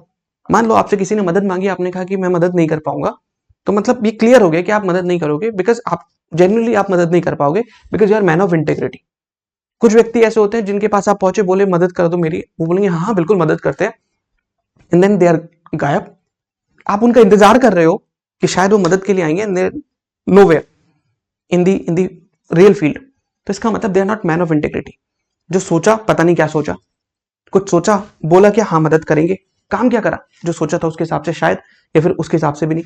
तो these are the consistent ideas, thoughts, words and actions. अगर है तो आप मैन ऑफ इंटेग्रिटी हो। हमारे यहाँ कहा जाता है मनसा वाचा कर्मणा, कि जैसा मन वैसे वचन और वैसे ही काम। अगर ऐसा है तो integrity, man of integrity. The scriptures talk about integrity in detail. Administration में इसकी जरूरत है। तो how do we not deal with this topic? So we will have the list of examples, plus we will try to link with the Indic perspective. Then there are several burning current affairs related issues जो बीच बीच में newspaper में आएंगे. So those relevant issues in the recent current affairs, we'll try to take them up during the discussions itself कि क्या इनकी जरूरत है और इन पर कैसे काम किया जा सकता है. There will be class handwritten slides, मतलब जो slides मैं क्लास में आपके साथ लिखकर तैयार करूंगा, the annotated ones, you'll be getting them both in the form of PPT as well as both in the form of the notes that we are seeing. ये slides भी आपको PDF document के form में दिखाई पड़ेंगी. We will discuss the relevant questions, previous year questions of UPSC. Not only that, I'm going to curate the questions from state public service exams, क्योंकि सारे questions ऐसे नहीं है जो कि बहुत relevant हो, क्योंकि कुछ question direct होते हैं. भाई किसी ने पूछ लिया what is the theory of or what is the idea of categorical imperative by Immanuel Kant, कि क्या मतलब है इसका, तो ये समझ में आ जाना चाहिए. तो ऐसे कॉन्सेप्ट जो सिंपल है वो तो भले ही आप एक बार को ड्रॉप कर सकते हो, क्योंकि क्या है कि व्हाट, किसी भी चीज का व्हाट आप क्लास में पढ़ रहे हो, but how do we apply. तो अगर इसी थ्योरी को अगर हम अप्लाई करें, that how do the deontological theory fits well with Indian administrative scene, then it becomes a question of application. तो ऐसे क्वेश्चन को करने में ज्यादा फायदा है रादर देन व्हाट, सिर्फ व्हाट वाले क्वेश्चन, क्योंकि आप थ्योरी में पढ़ोगे, आप नोट से पढ़ोगे और जो भी आप रेफरेंस बुक पढ़ोगे उसमें मिलेंगे, तो आपके लिए वो क्वेश्चन बड़े नहीं है. The only thing is that in what question आपका टेम्पलेट क्या होना चाहिए, तो वो टेम्पलेट आप डिस्कस करेंगे ही करेंगे. So we will discuss the questions which are more pertinent UPSC as a major theme, and also the state relevant questions, उन्हें कवर करेंगे. You will have the study material. I will make sure कि आपके syllabus का coverage करता हुआ, पूरा coverage करता हुआ, plus the relevant areas of the current आपके मटेरियल में आपको डॉक्यूमेंट के तौर पर मिले. Then the coverage of the relevant areas we are going to see. This is second administrative reforms commission. ऐसा नहीं करेंगे कि इसकी रैंडम जी एक समरी बना दी जो कि किसी और पेपर के लिए है, वो आप पढ़ लो. नहीं, जो एथिक्स के लिए है रेलेवेंट एरियाज, तो उसे सिलेबस में लिंक करके आपको दिया जाएगा. Plus there are some of the documents, for example UN competency dictionary. तो कॉम्पिटेंसी डिक्शनरी है इंडियन सिविल सर्विसेज के लिए, यूनाइटेड नेशंस के साथ हमारे इंडियन एडमिनिस्ट्रेटिव सर्विसेज के लिए जो बनी है. This is what we will be referring to. और there are many other initiatives जो भारतीय सरकार लेती रहती है, जो ट्रांजिशनिंग रोल ऑफ ब्यूरोक्रेसी से रिलेटेड है. जैसे पहले ब्यूरोक्रेसी होती थी वो रूल के बेसिस पे चलती थी, रूल सिर्फ रूल के लकीर के फकीर की तरह चलेंगे, जो इस लकीर में लिख दिया उसके हिसाब से चलेंगे. But now it is role based, कि not only the rule, I am also looking at the roles, कि मेरा दायित्व क्या है, व्हाट इज माई रिस्पॉन्सिबिलिटी, क्या क्या काम मुझे करने. फॉर एग्जाम्पल, आप ये एग्जाम्पल हर जगह सुनते हो और ये एग्जाम्पल यूपीएससी के साथ सही रेजोनेट भी करता है. फॉर एग्जाम्पल, आप you become the IAS officer, आप अपने पोस्टिंग में हो, एंड देन यू रियलाइज कि एक व्यक्ति आपके पास आता है जो बहुत बीमार है, गरीब है, बूढ़ा है, पैसे की कमी है, डॉक्यूमेंट्स तो हैं पर एक या दो डॉक्यूमेंट मिसिंग है. तो क्या आप उसके लिए जो आईडी है जिससे उसे राशन मिल जाएगा वो इशू करने की कोशिश करोगे? क्या आप उसके लिए ऐसा क्या करोगे कि उसे दोबारा चक्कर ना लगाना पड़े, क्योंकि उसका घर आपके दफ्तर से लगभग 20 किलोमीटर दूर है, तो उसके लिए वो ट्रेवल करना ही अपने आप में बहुत बड़ी जंग है. What are you going to do, how you are going to outreach such person. UPSC आपसे ऐसे सवाल पूछती है, तो सवाल इतना बैठता है कि क्या आप केवल रूल को फॉलो करोगे या रूल के साथ रोल को फॉलो करोगे.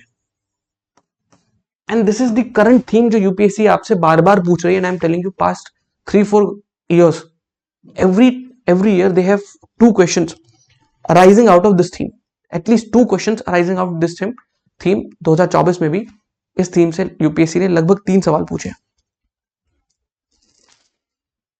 एग्जैक्टली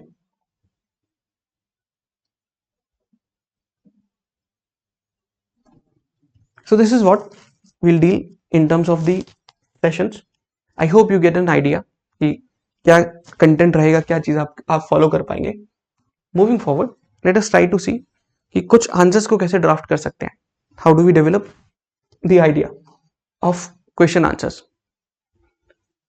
सो आंसर को डेवलप करने का हल्का फुल्का आइडिया आपको तब से पता चल गया होगा what we have discussed in the questions which we were discussing in the earlier part. अभी यहाँ जो हम डिस्कस करेंगे, we are going to discuss the questions जो यूपीएससी पूछ चुकी है, and I have presented you in the form of the model answers. ठीक है, ये मॉडल आंसर के तौर पर है, and let us see कि how we can address this model answer. सवाल कहता है आपसे, what do you understand by moral integrity and professional efficiency. दो चीजें पूछी आपसे, एक मॉरल इंटेग्रिटी और एक प्रोफेशनल एफिशिएंसी. हमें बताना है discuss in the context of corporate governance in India. Illustrate with suitable examples. सवाल भारी नहीं है, but they have contextualised it in such a manner कि थोड़ा डिफिकल्ट आपको इसलिए लगेगा कि एक साथ इन्होंने कहा कि what is moral integrity. What is moral integrity. मैं एमआई शब्द का प्रयोग कर रहा हूं मॉरल इंटेग्रिटी के लिए on this slide.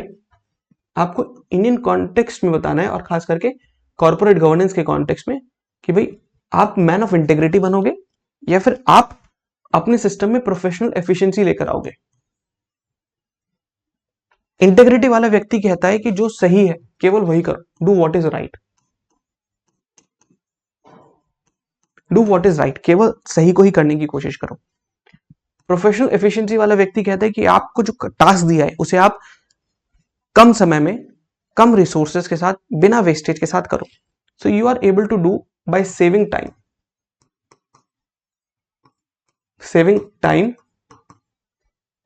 Saving energy, saving resources. अगर आपने इन तीनों को सेव करके काम कर दिया, that is professional efficiency. But कभी कभी क्या होता है कि मॉरल इंटेग्रिटी, आपको ऐसा लगता है कि मॉरल इंटेग्रिटी की वजह से हमारी प्रोफेशनल एफिशिएंसी कम हो गई. फॉर एग्जांपल, आपको सड़क पार करनी है, आप यार अ बाइक राइडर जिसे 10 मिनट में सामान डिलीवर करने जाना है. ठीक है, 10 मिनट में आपको सामान डिलीवर करना है from point A to point B. बीच में एक दो ट्रैफिक सिग्नल्स हैं जहां पर आपको रेड लाइट मिलती है. हर एक रेड लाइट में लगभग आपके 120 सेकेंड्स का टाइम जाता है.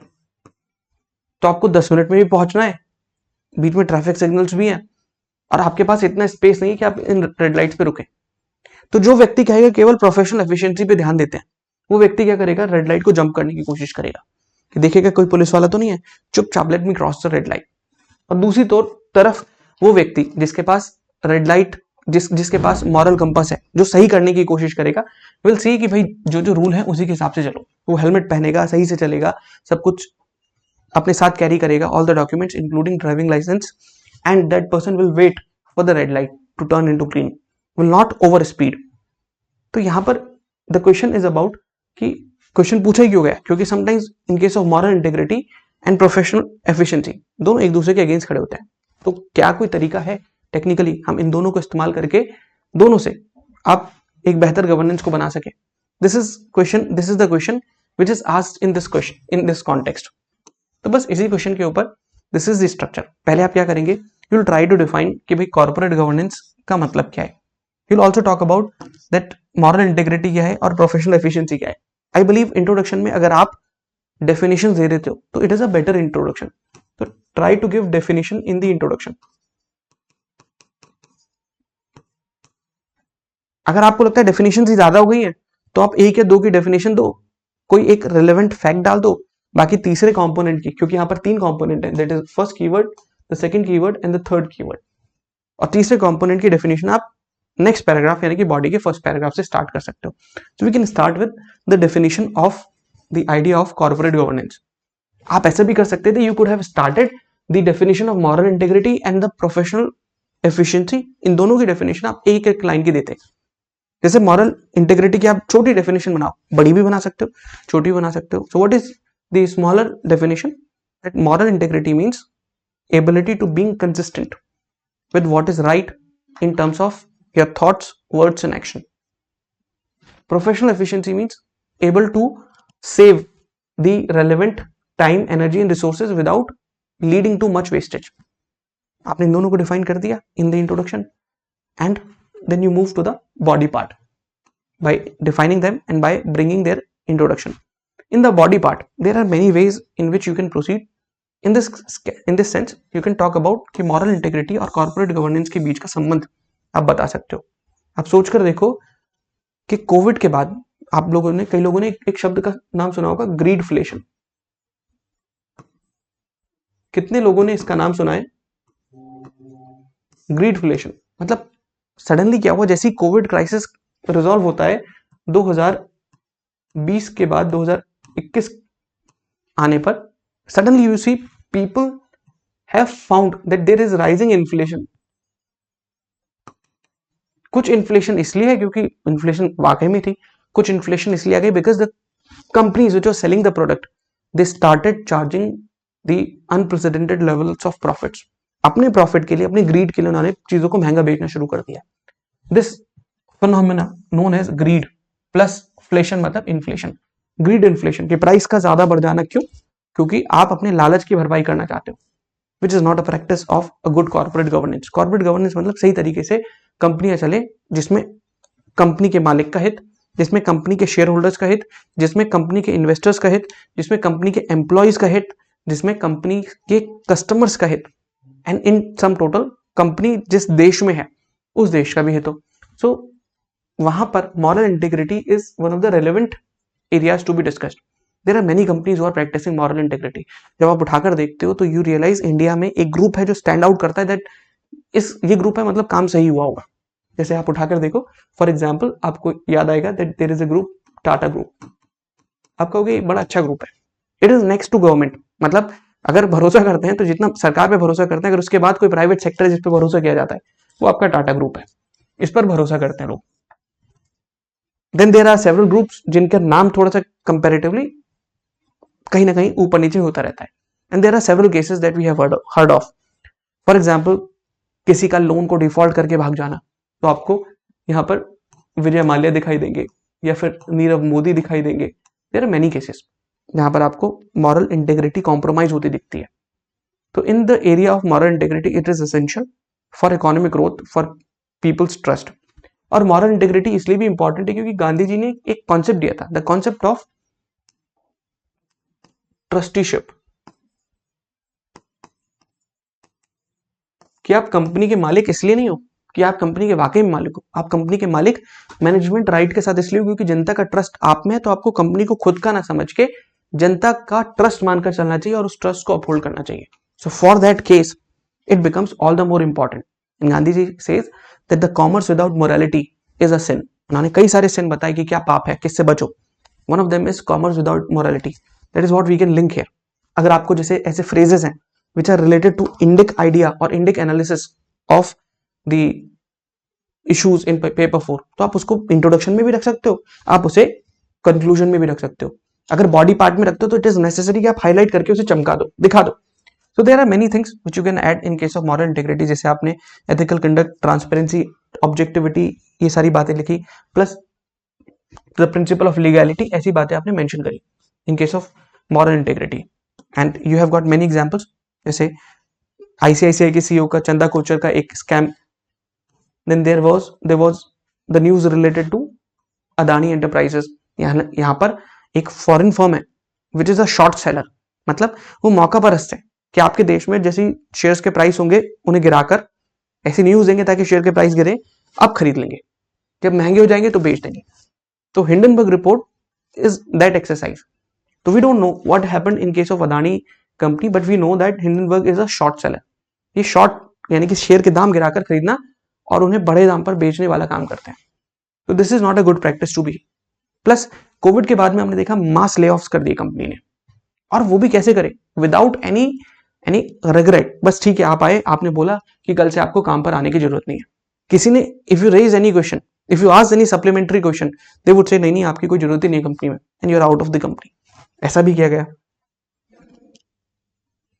Then coming to the idea of professional efficiency.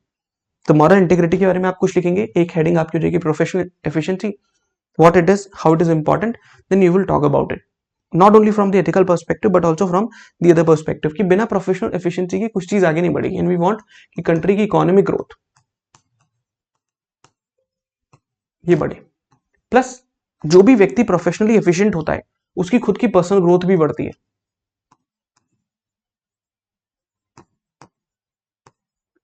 जैसे जब हम वर्क कल्चर के बारे में पढ़ते हैं तो we say that work is not only what you do in your office, work is an exercise of spiritual upliftment. आप वो काम करते हो और हर व्यक्ति काम से कुछ ना कुछ अपनी यात्रा को, जो जीवन की यात्रा है, इसे आगे लेकर चलता है. तो we learn through the working experiences. Professional efficiency helps you to elevate your level. It is related with the kind of competency that you have. It is not only relevant कि आपके केवल पब्लिक सेक्टर में relevant हो, private sector में relevant हो, ये public sector में भी रेलेवेंट है. आपको एथिकली कॉम्पिटेंट होना है और आपको प्रोफेशनली कॉम्पिटेंट होना है. जैसे किसी ने एक बार इंटरव्यू में पूछा था that in one of the boards it was asked that what kind of DM you would prefer. तो सवाल इतना ही था कि एक ऐसा डीएम जो मोरालिटी को फॉलो करता है but he is not efficient enough, दूसरा डीएम जो कि मोरालिटी को प्रेफर नहीं करता बट वेरी एफिशिएंट. तो what kind of situation you would prefer. और हालांकि आंसर अगर ह्यूमिलिटी के साथ हो तो अच्छा रहता है. एक व्यक्ति बोलता है उसमें से, the candidate who got good marks, he said कि if given a condition कि what kind of an administrative officer is required, the better is to have a person with both of these qualities. तो मुझे ना A चाहिए ना B चाहिए alone, I need both of them. कि वो person जो मोरालिटी फॉलो करे साथ में एफिशिएंट भी हो. But if by chance we don't have a person जिसके पास ये दोनों चीजें नहीं है, मतलब एक ऐसा व्यक्ति मिलता है जिसके पास केवल एक ही है, तो I would prefer a person who has got moral integrity. Professional efficiency वाली चीजें अगर हैं और आप मॉरल नहीं हो तो you will find some of the loopholes. तो that is how the importance of the idea of moral integrity is there. Both of them will be a deadly force but we can not have alone the professional efficiency. Then we have got some of the examples कि इससे क्या होगा, decision making fast होगी, profit होगा, and it goes like this कि company का फायदा देश का फायदा होगा. And in the end you can conclude your answer with the idea of any quote, relevant quote. कोई थिंकर आपको लगता है कि हाँ ये थिंकर मुझे अपनी बात को समझा पाते हैं, तो आप उनके बेसिस पर अपने आंसर को आगे बढ़ा सकते हो. This is the idea of the question number 1. Now moving to the question number 2. ये एक सरल क्वेश्चन है, but how we can organise our answer in the questions which look easy. Question क्या है? Corruption is the manifestation of failure of core values in society. Let us try to identify इस statement में क्या क्या चीजें keywords हैं. Number 1 keyword is corruption. It is the manifestation of core values. एक तो शब्द है कोर वैल्यूज, और देखा जाए तो ये जो फ्रेज है this is also important.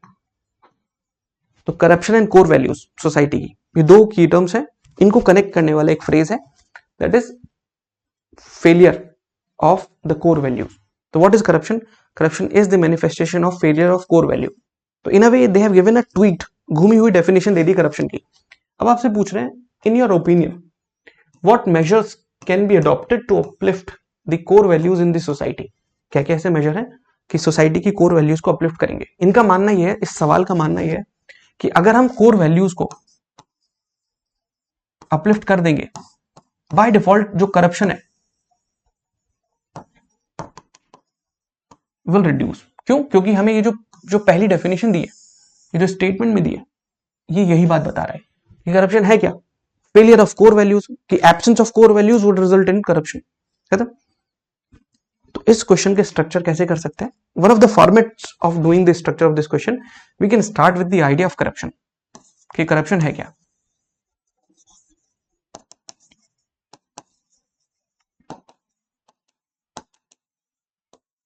Plus एक और तरीका मैं ऐड करता हूं विच आई से कि जीएस में आपके आंसर जो हो, you can also link with the current affairs. तो अगर आपके पास कोई भी करंट अफेयर्स है या कोई डेटा है, स्टैट्स है, तो आप उससे अपने आंसर को एनरिच कर सकते हो। जैसे here it is enriched with the corruption perception report. So I don't say कि आप यही याद रख के जाओ, बट अगर आपके पास कोई भी इंफॉर्मेशन है कि करप्शन से रिलेटेड जो आप ऐड कर सकते हो, you can add. I add one dimension. जब मैं करप्शन के बारे में बात करूंगा तो आई ऐड कि second administrative reforms commission corruption के बारे में क्या कहती है। ये कहती है सेकंड एडमिनिस्ट्रेटिव रिफॉर्म्स कमीशन कि जो करप्शन है ये इट इज एन एक्सरसाइज जो सिस्टमिकली आपके एडमिनिस्ट्रेटिव सिस्टम में पनपती है। और इस एक्सरसाइज में this report gives a formula कि what is corruption. Corruption is when there is the monopoly, जब किसी भी काम करने वाले व्यक्ति के पास मोनोपोली हो, उसके पास मतलब पावर हो, अथॉरिटी हो और वो अकेला हो, तो ऐसी सिचुएशन में उसके पास मोनोपोली हो। जब किसी के पास मोनोपोली है तो करप्शन पैदा होने की गुंजाइश बनती है। प्लस इस व्यक्ति की जवाबदेही जो है, अकाउंटेबिलिटी, वो नहीं हो।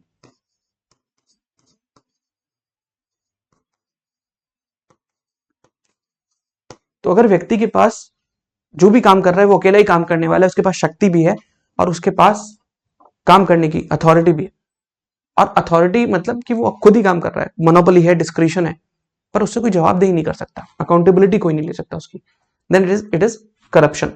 तो करप्शन कहां से चालू होती है? जब मैं अपने सरकारी ऑफिसर से पूछूंगा कि क्या सर मेरी फाइल का काम हुआ, वो मुझसे बोलेंगे नहीं हुआ और डांट के भगा दिया। मैं दोबारा गया, दोबारा डांट के भगा दिया। क्यों डांट के भगाया बार बार? क्योंकि शायद उन्हें मेरी फाइल को आगे मूव करने के लिए मुझसे 2000 रुपए की रिश्वत चाहिए थी। मैंने रिश्वत दी, काम आगे बढ़ गया। ये काम क्योंकि उनके अलावा कोई और नहीं कर सकता, मैं तो खुद जाकर आगे नहीं दे सकता, so there is a chain. इसका मतलब उस चेन में उस व्यक्ति के पास मोनोपोली है, तो वो अपने काम को खुद कर रहे हैं। He has got power, authority and he has got the discretion, but he doesn't have the accountability. मैं उनसे सवाल नहीं पूछ सकता, मैं सवाल पूछूंगा तो मुझे डांट कर लताड़ कर बाहर भगा दिया जाएगा। So it means it is the exercise of corruption. But how does it originate? आती कहां से है? ये तो सेकंड एआरसी ने बता दिया, but how does it originate? It originates from the failure of core values. समाज में बड़ी बड़ी हम बातें करते हैं, but when in those big talks we fail to implement them to real life, then corruption happens. हम कहते हैं करप्ट आदमी बहुत बुरा है, पर जो व्यक्ति करप्ट है, जिसके पास घर में पैसा बहुत है, हम समाज में जब मिलते हैं तो उससे बड़ा सर झुकाकर विनम्रता से बात करते हैं, with all humility and respect. तो आपके बच्चे क्या सीखेंगे? यानी कि ये जो इंसान काम कर रहा है, काम सही है, ऐसा काम कर देना चाहिए क्योंकि इसे सम्मान मिल रहा है। वहीं पर एक ईमानदार आदमी होगा जिसके पास पैसा कम है, उसको आप लताड़ के बात करोगे, you will not be interacting with that person with the same spirit जैसा आप किसी सामने उस व्यक्ति से बात कर रहे थे जिसके पास पैसा है और करप्ट है। तो इट रिफ्लेक्ट्स कि आप कथनी कुछ और, करनी कुछ और। इसका मतलब corruption starts from the failure of the core values. तो in the body part we will try to inculcate कि कोर वैल्यूज क्या है, क्या क्या कोर वैल्यूज के फेलियर पे करप्शन होता है। जैसे this is a table, beautiful table, you can give an idea कि what are the core values and how those core value और core values would result into the corruption. मतलब कोई भी कोर वैल्यू को अगर आप उठाकर देखो, अगर वो गायब है, मैं छोटी सी एक वैल्यू बताता हूँ। एक वैल्यू है ट्रूथ को बोलना, कि आप सच बोलना बंद कर दो तो समाज में करप्शन हो जाएगा। आपने एक स्टोरी भी सुनी होगी that there was a thief जो बहुत बड़ी चोरी करता था, एंड देन जब वो पकड़ा जाता है तो उससे पूछा गया कि भाई चोरी क्यों करते हो? तो ही सेड कि अगर मुझे बचपन में रोक दिया गया होता, पहली बार जब मैंने चोरी की थी तो मुझे मेरे बड़ों ने रोक दिया होता तो मैं चोरी शायद ना करता। देखने में लगता है कि हाँ शायद ये किसी के ऊपर the shifting of the blame है, but in reality it is one of the essence कि जहां अगर बचपन में रोक दिया गया होता तो शायद उसके जीवन का पथ कुछ और हो सकता था। रीजन सिंपल, क्योंकि जो कोर वैल्यूज थी जब बचपन में मिल रही थी तो वही डिस्प्लेस कोर वैल्यू हो गई थी। सही वैल्यूज ना मिलने से he became a greater thief. So this idea, तो सम ऑफ द वैल्यूज, मान लीजिए आप ऑनेस्ट नहीं है तो इसका मतलब the idea, if this honesty fails तो you tend to accept the bribe. आप कहीं भी ब्राइब लोगे, चाहे ट्रैफिक सिग्नल पे हो या फिर आपको कोई प्रोजेक्ट करना है गवर्नमेंट का, you are going to accept the bribe everywhere. Trust नाम की वैल्यू अगर ये फेल हो जाती है, trust, then there are many cases. जैसे आप, it may result into the food adulteration. जैसे फेक स्वीट्स की आप न्यूज सुनते हो, फेक पनीर का न्यूज सुनते हो, फेक मिल्क का न्यूज सुनते हो, and it is all the more common. Empathy अगर फेलियर है, एम्पैथी का मतलब है करुणा, whether you have kindness towards others. If that is not present in society, समाज में गायब है, then what happens कि आपको फर्क नहीं पड़ेगा कि गरीब किस समस्या से परेशान है. आप सोचो कि मेरे पास पैसा है, you will end up your own mansion or bringing money to your own account. आप किसी और को नहीं देखोगे. कितने लोग सर्दी में बिना कंबल के सोते हैं, बिना छत के सोते हैं, you won't see. So it will result into the generation of black money. अगर आपके अंदर करुणा होती तो आप एक बार क्वेश्चन करते. जैसे एक गांधीयन तलिस्मान है जिसमें कहा जाता है कि कोई भी मेरा एक्शन, क्या ये एक्शन सही है गलत है, इसका एक इंडिकेटर है. The indicator of barometer according to Gandhian talisman क्या है? If my act is resulting in to the betterment of the poorest of the person I have seen ever seen in my life, तो वो काम सही है. तो अगर मैंने किसी से घूस ली है और उससे किसी का फायदा हो रहा है, उस गरीब व्यक्ति का, सबसे गरीब व्यक्ति जो मैंने जीवन में देखा है, तो वो शायद सही होता, बट ऐसा होता नहीं है. तो इसका मतलब somehow when we compromise upon the core values it results into the corrupt practices. corrupt का मतलब है something which is not in the form which is expected form. समाज में अगर social justice नहीं होगा then there will be misuse of resources, plus some of the communities will take the advantage and some of the communities will not. It will result into the inequality, maybe class based inequality, maybe caste based, maybe religion based inequalities. They will end up into accumulating inequalities. Responsibility is a value जिसमें a person takes a responsibility कि मेरा काम है मैं ही करूं. जैसे स्वच्छ Bharat mission चलता है तो मेरी जिम्मेदारी है कि मैं कूड़ा सड़क पर ना फेंकूं. If I don't take the responsibility, then what I do? I'll end up making my city polluted. यहाँ कूड़ा फेंक दूंगा, वहां कूड़ा फेंक दूंगा. Many of you might have seen that the people who are traveling in the trains and the buses, they will throw everything here and there. They don't bother in throwing the groundnut shells everywhere on the floor. For example, not performing the legal duty is another a case.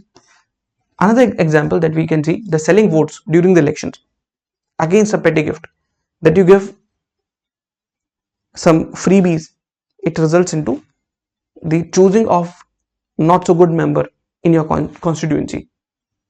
When there is lack of humanity means that you treat other people's well with respect. If that humanity is lacking, then it is going to result into the corruption, because you don't care about the life of others. You will treat them as if they are just means to you. For example, the petty gains or the gains that you get by trading in women and child, by trafficking them, by letting the drug abuse in the youth is the result of the corruption. So there are, if such values are getting failed in society, they're not properly utilized by society, we say that it is going to result into the corruption. So corruption is what? It is the failure of core values. When it is manifested in the form of corruption. There are many other values which you can talk about. One, I have talked about the truth. If we tend or speak the lies, तो झूठ का कोई अंत नहीं है. आप आज यहाँ झूठ बोल रहे हो, कल किसी और बात पर झूठ बोलोगे, and it goes on. What we can do? What are the measures that can be adopted? That is the second part of the answer. At individual level, we can adopt many measures. क्या क्या कर सकते हैं? मतलब अकेला चना भाड़ फोड़ सकता है? बिल्कुल. What an individual can do? It starts from you. You can become the role model. You can act like a good parent. You can give the moral lessons to your friends. कम से कम जो दोस्त कहीं और गलत करते हैं, आपके साथ जब बैठे हो उस टाइम तो गलत ना करें. You can be that party. You can promote the engagement, civic engagement, की जनता के बीच में, सोसाइटी के बीच में, you engage them with the right course of debates. तो individual level पर you can take many actions. Plus you can be aware of the rules and the regulations, and you can become a vigilant citizen. Vigilant citizen. आपने शायद एक pledge सुना होगा, which is by the Central Vigilance Commission, कि क्या करना है आपको, that you have to take a integrity pledge, कि जब भी कभी आपको कोई भी करप्शन का केस दिखे तो उस केस को आपको रिपोर्ट करना है इंटीग्रिटी के लिए, ताकि समाज में करप्शन कम से कम हो.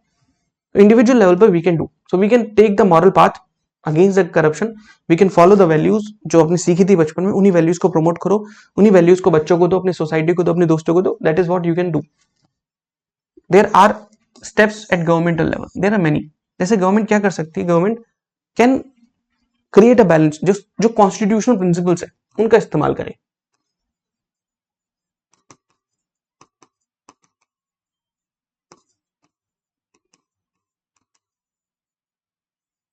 खास करके आपके fundamental rights and DPSPs. Government should ensure that कि फंडामेंटल ड्यूटीज भी फुलफिल हो, प्लस सोशियो इकोनॉमिक इनइक्वालिटीज, जो डिस्पैरिटीज है वो जितनी कम हो, क्योंकि डिस्पैरिटीज बढ़ने में ही समाज में अशांति आती है, डर का माहौल फैलता है. सरकार की policies must be all inclusive. जैसे गवर्नमेंट कहती है सबका साथ सबका विकास, ऐसा ही आइडिया चलना चाहिए. Government should ensure that the anti corruption act should prevail.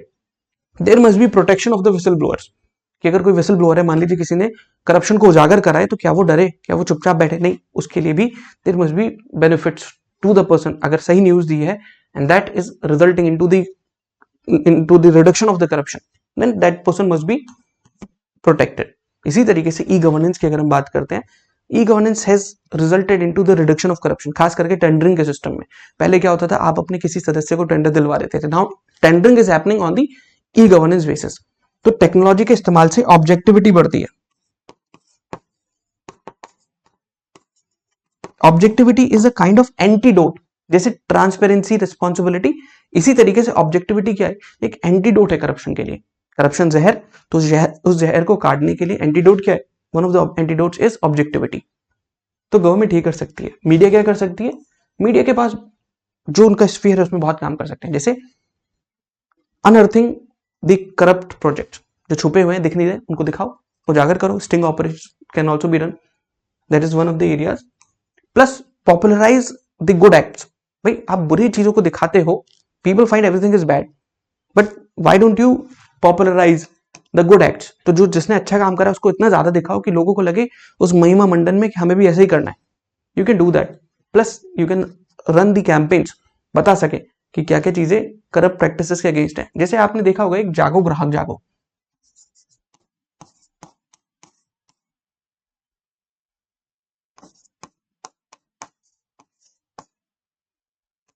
ये कैंपेन, इट इज जागो ग्राहक.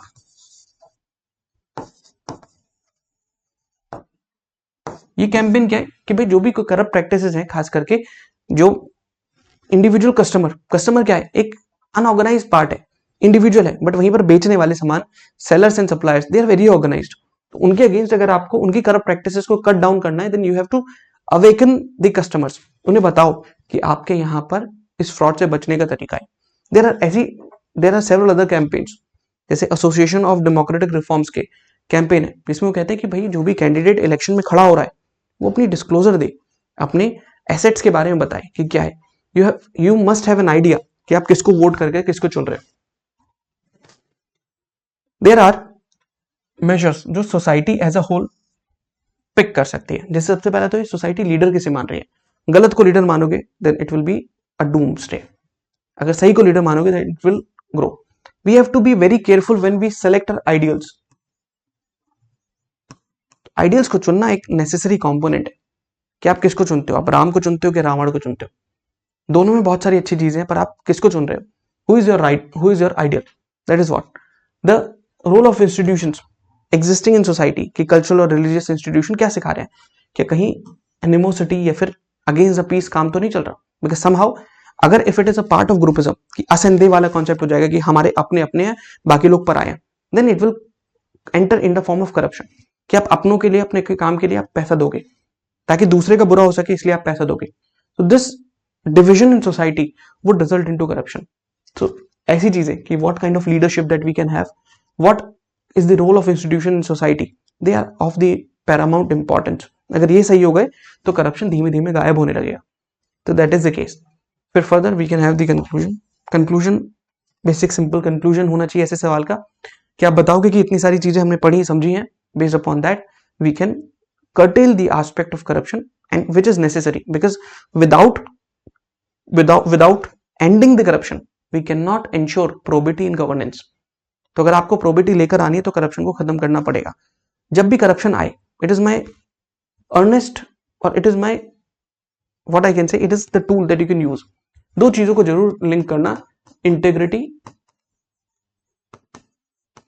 And probity. They are the features कि अगर करप्शन है तो व्यक्तिगत तौर पर इंटेग्रिटी नहीं होगी या फिर इंस्टीट्यूशनल तौर पर इंटेग्रिटी नहीं होगी. और अगर करप्शन जरा सा भी है तो प्रोबिटी होने का मतलब ही नहीं है. तो जहां प्रोबिटी नहीं है इसका मतलब करप्शन है. जहां इंटेग्रिटी नहीं है तो हो सकता है कि अगर इंस्टीट्यूशनल लेवल पर इंटेग्रिटी नहीं है तो पर्सनल लेवल पर हो सकती है. पर प्रोबिटी है कि प्रोबिटी अगर है तो करप्शन नहीं है. तो पहला चेक तो ये है कि you need to see integrity है या नहीं है. दूसरा चेक है कि क्या प्रोबिटी है या नहीं है. तो करप्शन को इसके साथ लिखो and make sure that you write कि in order to curtail corruption और in order to establish integrity, wholesome integrity and probity, we need to curtail the corruption because that is the first step that we can ensure these two things in public life. जब भी कभी आप corruption के बारे में बात करो इन दो को जरूर लिंक करना. आई वुड से चाहे इंट्रोडक्शन में चाहे कंक्लूजन में इन दो बातों को जरूर मेंशन करो. So this is what I wanted to discuss. These are the questions जिसके मॉडल आंसर्स को भी हमने डिस्कस कराए. There remains the case study format जिसके बारे में बात करेंगे but not in today's session because that is where we're winding the discussion. I'll take some of the questions in the audio format. आपके पास जो भी डाउट हो आप ऑडियो फॉर्मेट में मेरे साथ कनेक्ट करेंगे. We can talk about that. Any doubt, कहीं से भी उठकर कहीं से भी जाने वाले डाउट्स अगर आपके पास है you can connect with me. So the next move that we are going to take is take up the doubts, the audio doubts. I will give the due time and consideration to your doubts. आप लिखकर पूछ सकते हो doubts को और आप अपने ही doubts को समझाकर पूछ सकते हो. That is in the case आप ऑडियो के थ्रू पूछ सकते हो. ठीक है. So yes please. यहां तक पहुंचने के लिए थोड़ी सी मेहनत लगती है. How many of us are comfortable?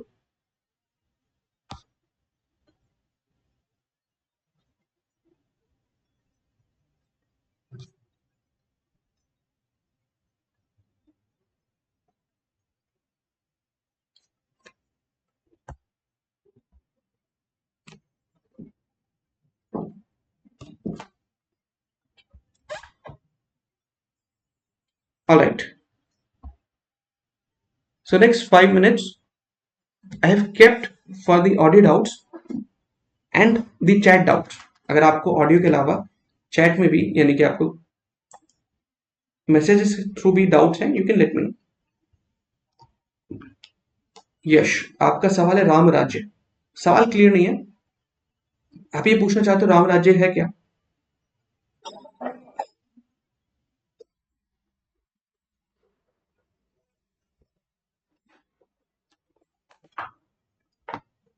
अगर आपने कुछ बोला यश तो आपकी आवाज क्लियर नहीं थी. Please let me no.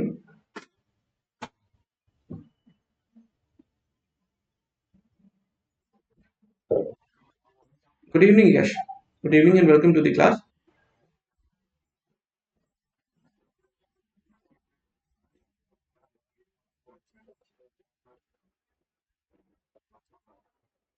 नहीं, trusteeship model is a different concept but Ram Rajya means ethical and moral society जहां पर आप मॉरल वैल्यूज के बेसिस पर जीवन जीते हो and by default one such of the mechanism will be trusteeship model in Ram Rajya. तो Ram Rajya is not based upon trusteeship. Ram Rajya is a broader concept जिसका मतलब है मॉरल रूल हो समाज में. समाज कैसे चले? नैतिकता पर चले. It should run on the basis of ethics. That is the idea of Ram राज्य.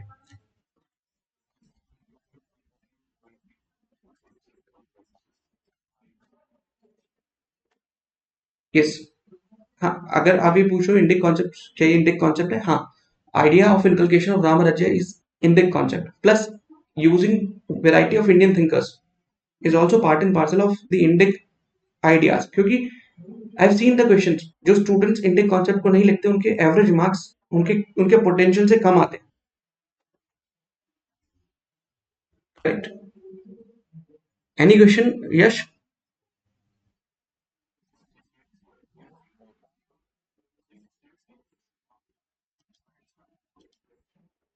Correct. We can include the example. Introduction के कई तरीके हैं, मतलब in general when I take the sessions on answer writing, तो आई से कि introduction के कम से कम आप 4 डिफरेंट मेथड्स को अपने पास प्रैक्टिस करके रखोगे, not for ethics paper alone, for other papers also. Yes, पहला तरीका ये है कि आप उसमें डेफिनेशन दो, दूसरा तरीका ये हिस्टोरिकल बैकग्राउंड दो, तीसरा है करंट अफेयर्स ऐड करो, और चौथा तरीका है आप उसे स्टैट्स के साथ मर्ज कर दो। आप इंडिविजुअली भी लेकर चल सकते हो या फिर इनको मिक्स करके भी ले सकते हो, but practice these 4 methods first. Correct.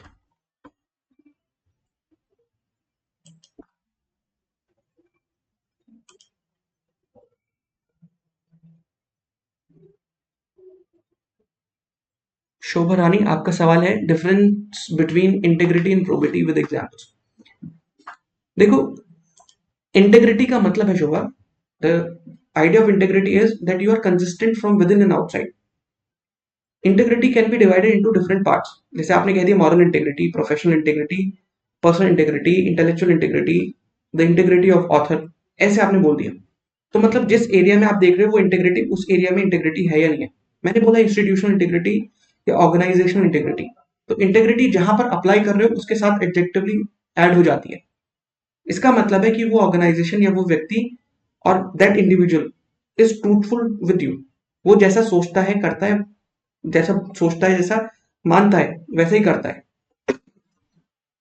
This is the idea of integrity.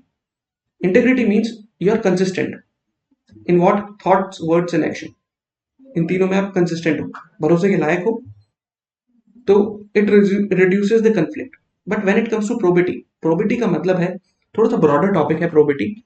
Probity का मतलब है that it includes all the good values including integrity. Probity can not be ensured without integrity, probity cannot be ensured without honesty, probity cannot be ensured without transparency, objectivity, without impartiality, without non partisanship। तो probity क्या है, इन सब को collection collectively एक साथ उठा लो, सारी values को एक साथ उठा लो, कलेक्ट कलेक्ट कर लो, then you call it probity है। तो probity is the maximum value.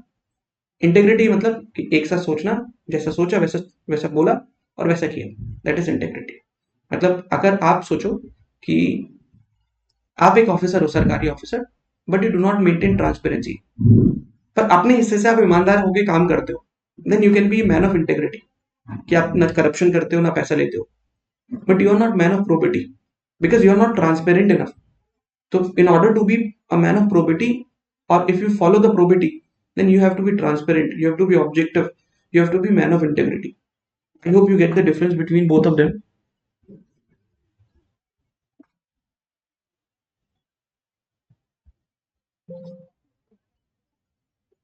Any indic examples regarding that? Yes, there are many. जैसे जब हम बात करते हैं इंटेग्रिटी की, तो we see that people often tend to speak lies, correct, they often tend to speak lies, but on the other hand, from the Indic perspective, Ramayana and Ramcharitramanas gives us the example what has been conveyed, it is has to be fulfilled. रघुकुल रीत सदा चली आई, प्राण जाए पर वचन न जाए, मतलब जो कहा वो वही करना पड़ेगा। एक एग्जाम्पल है when you are showing consistency. अगर आप जीवन में एक बार एक जगह इंटेग्रिटी दिखाते तो इसका मतलब आप मैन ऑफ इंटेग्रिटी अलोन थे, बट आपने हर जगह सभी वैल्यूज को ऊपर रखा, जहां मित्रता को ऊपर रखना था तो वहां मित्रता को भी ऊपर रखा। तो Ram is the example of integrity and Ram is the example of probity. तो वही एक व्यक्ति एक साथ दो एग्जाम्पल को लेकर आपको दिखा रहे हैं। When it comes to integrity alone, कि ठीक है इंटेग्रिटी देख लेते हैं, तो राम के चरित्र में आपको इंटेग्रिटी दिख रही है, वही इंटेग्रिटी आपको भरत के चरित्र में दिख रही है, कि भरत क्या दिखता है, क्या सोचता है, उस किस तरीके से शासन करता है, integrity. Idea of integrity is also seen in case of Chanakya. जैसे उनके बारे में कहा जाता है that he is the person of the true values administration के हिसाब से। He used to keep two different lamps, कि अगर पब्लिक काम हुआ तो सरकारी लैम्प का इस्तेमाल करेंगे, पर प्राइवेट काम हुआ तो खुद का अपना जो प्राइवेट पैसों से, खुद के पैसों से खरीदा हुआ लैम्प था उसका इस्तेमाल करते थे। तो we can have such examples. Yes, examples आपके ancient part, medieval part, modern part, plus the current examples in the recent past, आप वहां से भी ऐड कर सकते हैं। जैसे अशोक खेमका का आपने नाम सुना होगा, तो he is considered as upright officer, बहुत बार ट्रांसफर हुए इनके. People say that it could be a sign of the integrity.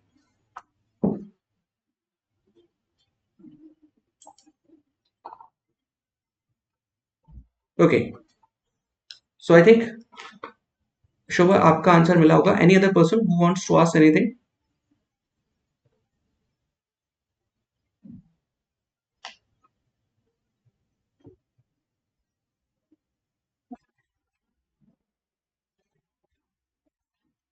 Hello, who is this? Monika. हाँ जी, बताइए.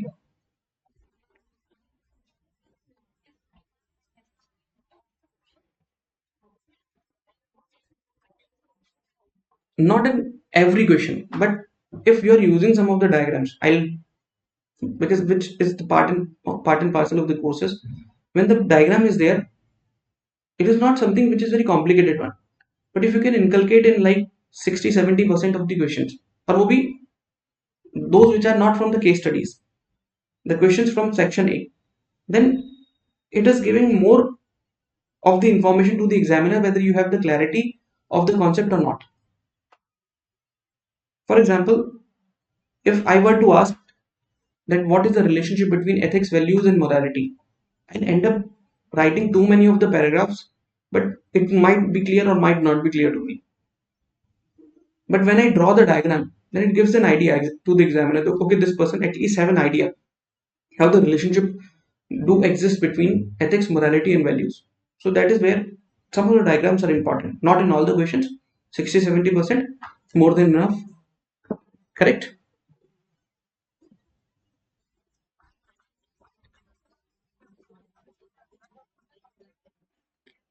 Okay, this is the new theme which UPSC is asking. In fact, have you heard about the scheme Mission Karma Yogi? Okay, तो आधी job आपने मेरी आसान कर दी. Thank you. Because what is the current theme that is going on specifically after LPG 1991 onwards, there is the increasing pressure on the government officers, the bureaucrats, civil servants. They're under more pressure क्योंकि there are changes in the role, new entrant private sector is there, बहुत सारे private sectors आ गए हैं, private sector players आ गए, plus there is parallel structure which is the structure of panchayati raj institutions are also there.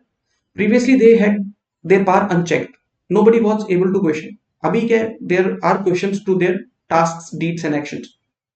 So in that case they cannot run from the traditional model जिसे हम बोलते हैं Weberian model of bureaucracy, जो कि rule based है. They have to follow the rules. It doesn't mean कि वो rule को बिल्कुल उड़ाकर या इग्नोर करके चलेंगे. They have to follow the rules plus they have to balance between both of them, the rule and the role. Role means they also be enriched with emotional intelligence. मतलब जहां जरूरत हो, whenever it is required to show the compassion and empathy, a civil servant should not act like a robot. It should do the tasks according to the need or compassionate need of the times. तो compassion के साथ भी काम करना है उसे. So in this case, the idea of Buddhist perspective, an idea of the the Indic perspective of compassion, karuna, takes the lead role. तो ये दोनों के बीच में डिफरेंस है कि जब कभी केवल नियम फॉलो करने हैं या फिर नियम के साथ साथ आपको एम्पैथी कंपैशन भी फॉलो करना है. तो empathy compassion is related with the role based governance rather than rule based governance. और मिशन कर्मयोगी भी कहता है कि एक ब्यूरोक्रेट को अगर आपको एनालाइज करना है how the bureaucrat is performing, तो आप उन्हें सिखाओ, ट्रेन भी करो और उनकी परफॉर्मेंस को एनालाइज भी करो. And do this through out their entire life journey of career. जब तक वो करियर में है तो उन्हें क्या सिखाना है? रूल तो उन्हें पता है, रूल के बेसिस पे चलेंगे, बट उन्हें रोल की भी जानकारी दो कि रोल के हिसाब से आगे चलेंगे. So that is the difference between rule based and role based. Rule has only rules, objective. Role has emotions और emotional intelligence attached to it. Yes, so I think this is the question that I have answered.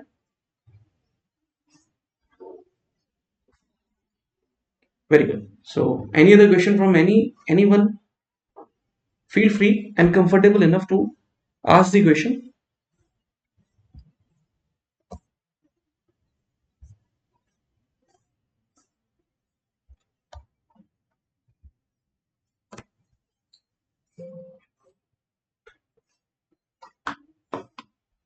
All right, chaliye we'll wind up the discussion here. So I'll be leaving the class, and the I think Amitav sir will keep the discussion on. Sir, thank you very much for giving me the platform to discuss the idea about the ethics, and I would like to take your leave, and you can keep or or move forward with your discussion.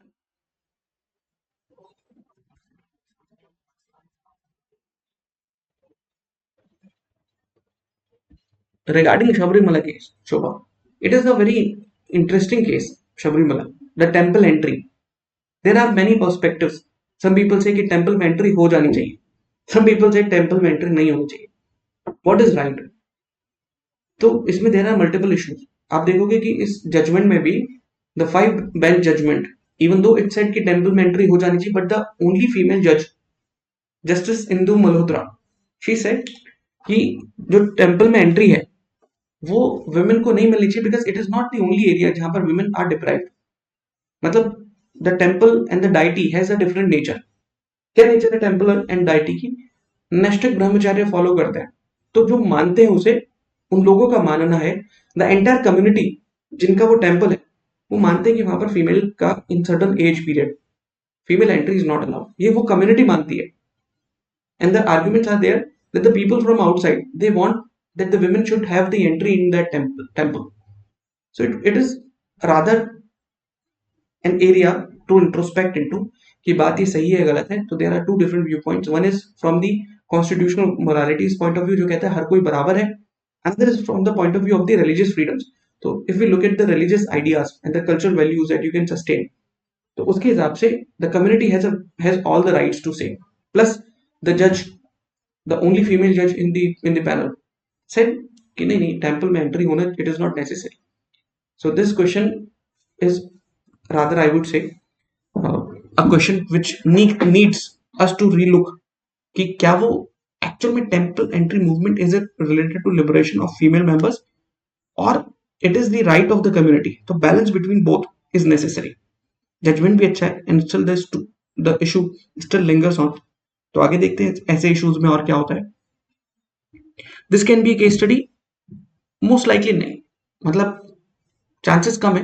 The issues which are sub judice, the issues which are highly burning, वो कम case study के तौर पर इस्तेमाल होते हैं. But issues which are having subtle undercurrent, उनके ऊपर केस स्टडीज बनने के चांसेस ज्यादा है.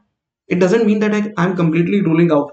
बट मान लो कोई भी इशू बहुत बर्निंग है जिसमें सोसाइटी से सडनली एकदम से उठाए, तो उसके ऊपर केस स्टडी बहुत ज्यादा बनती नहीं. केस स्टडीज मेनली उन इश्यूज पर बनती है जो इश्यूज गवर्नेंस में आमतौर पर आते रहते हैं, चलते रहते हैं. जैसे कहीं पर पूछेंगे रॉबिनहुड टेंडेंसी वाले सवाल कि आपके पास, आप चोरी करके गरीबों में बांट सकते हो, अमीरों से चोरी करो, गरीबों में बांट दो. Case study could be on the basis of corruption. Case studies could be on the basis of where you are internally introspecting क्या करें. Case studies are generally based upon the issues of disaster management. Case studies can be based upon कि politician interfere कर रहा है.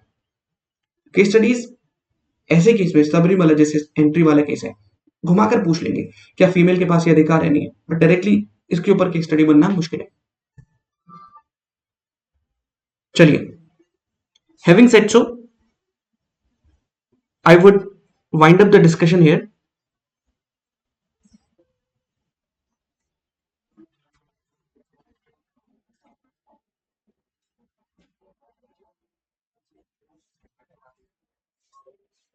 Same, it was pleasure, sir.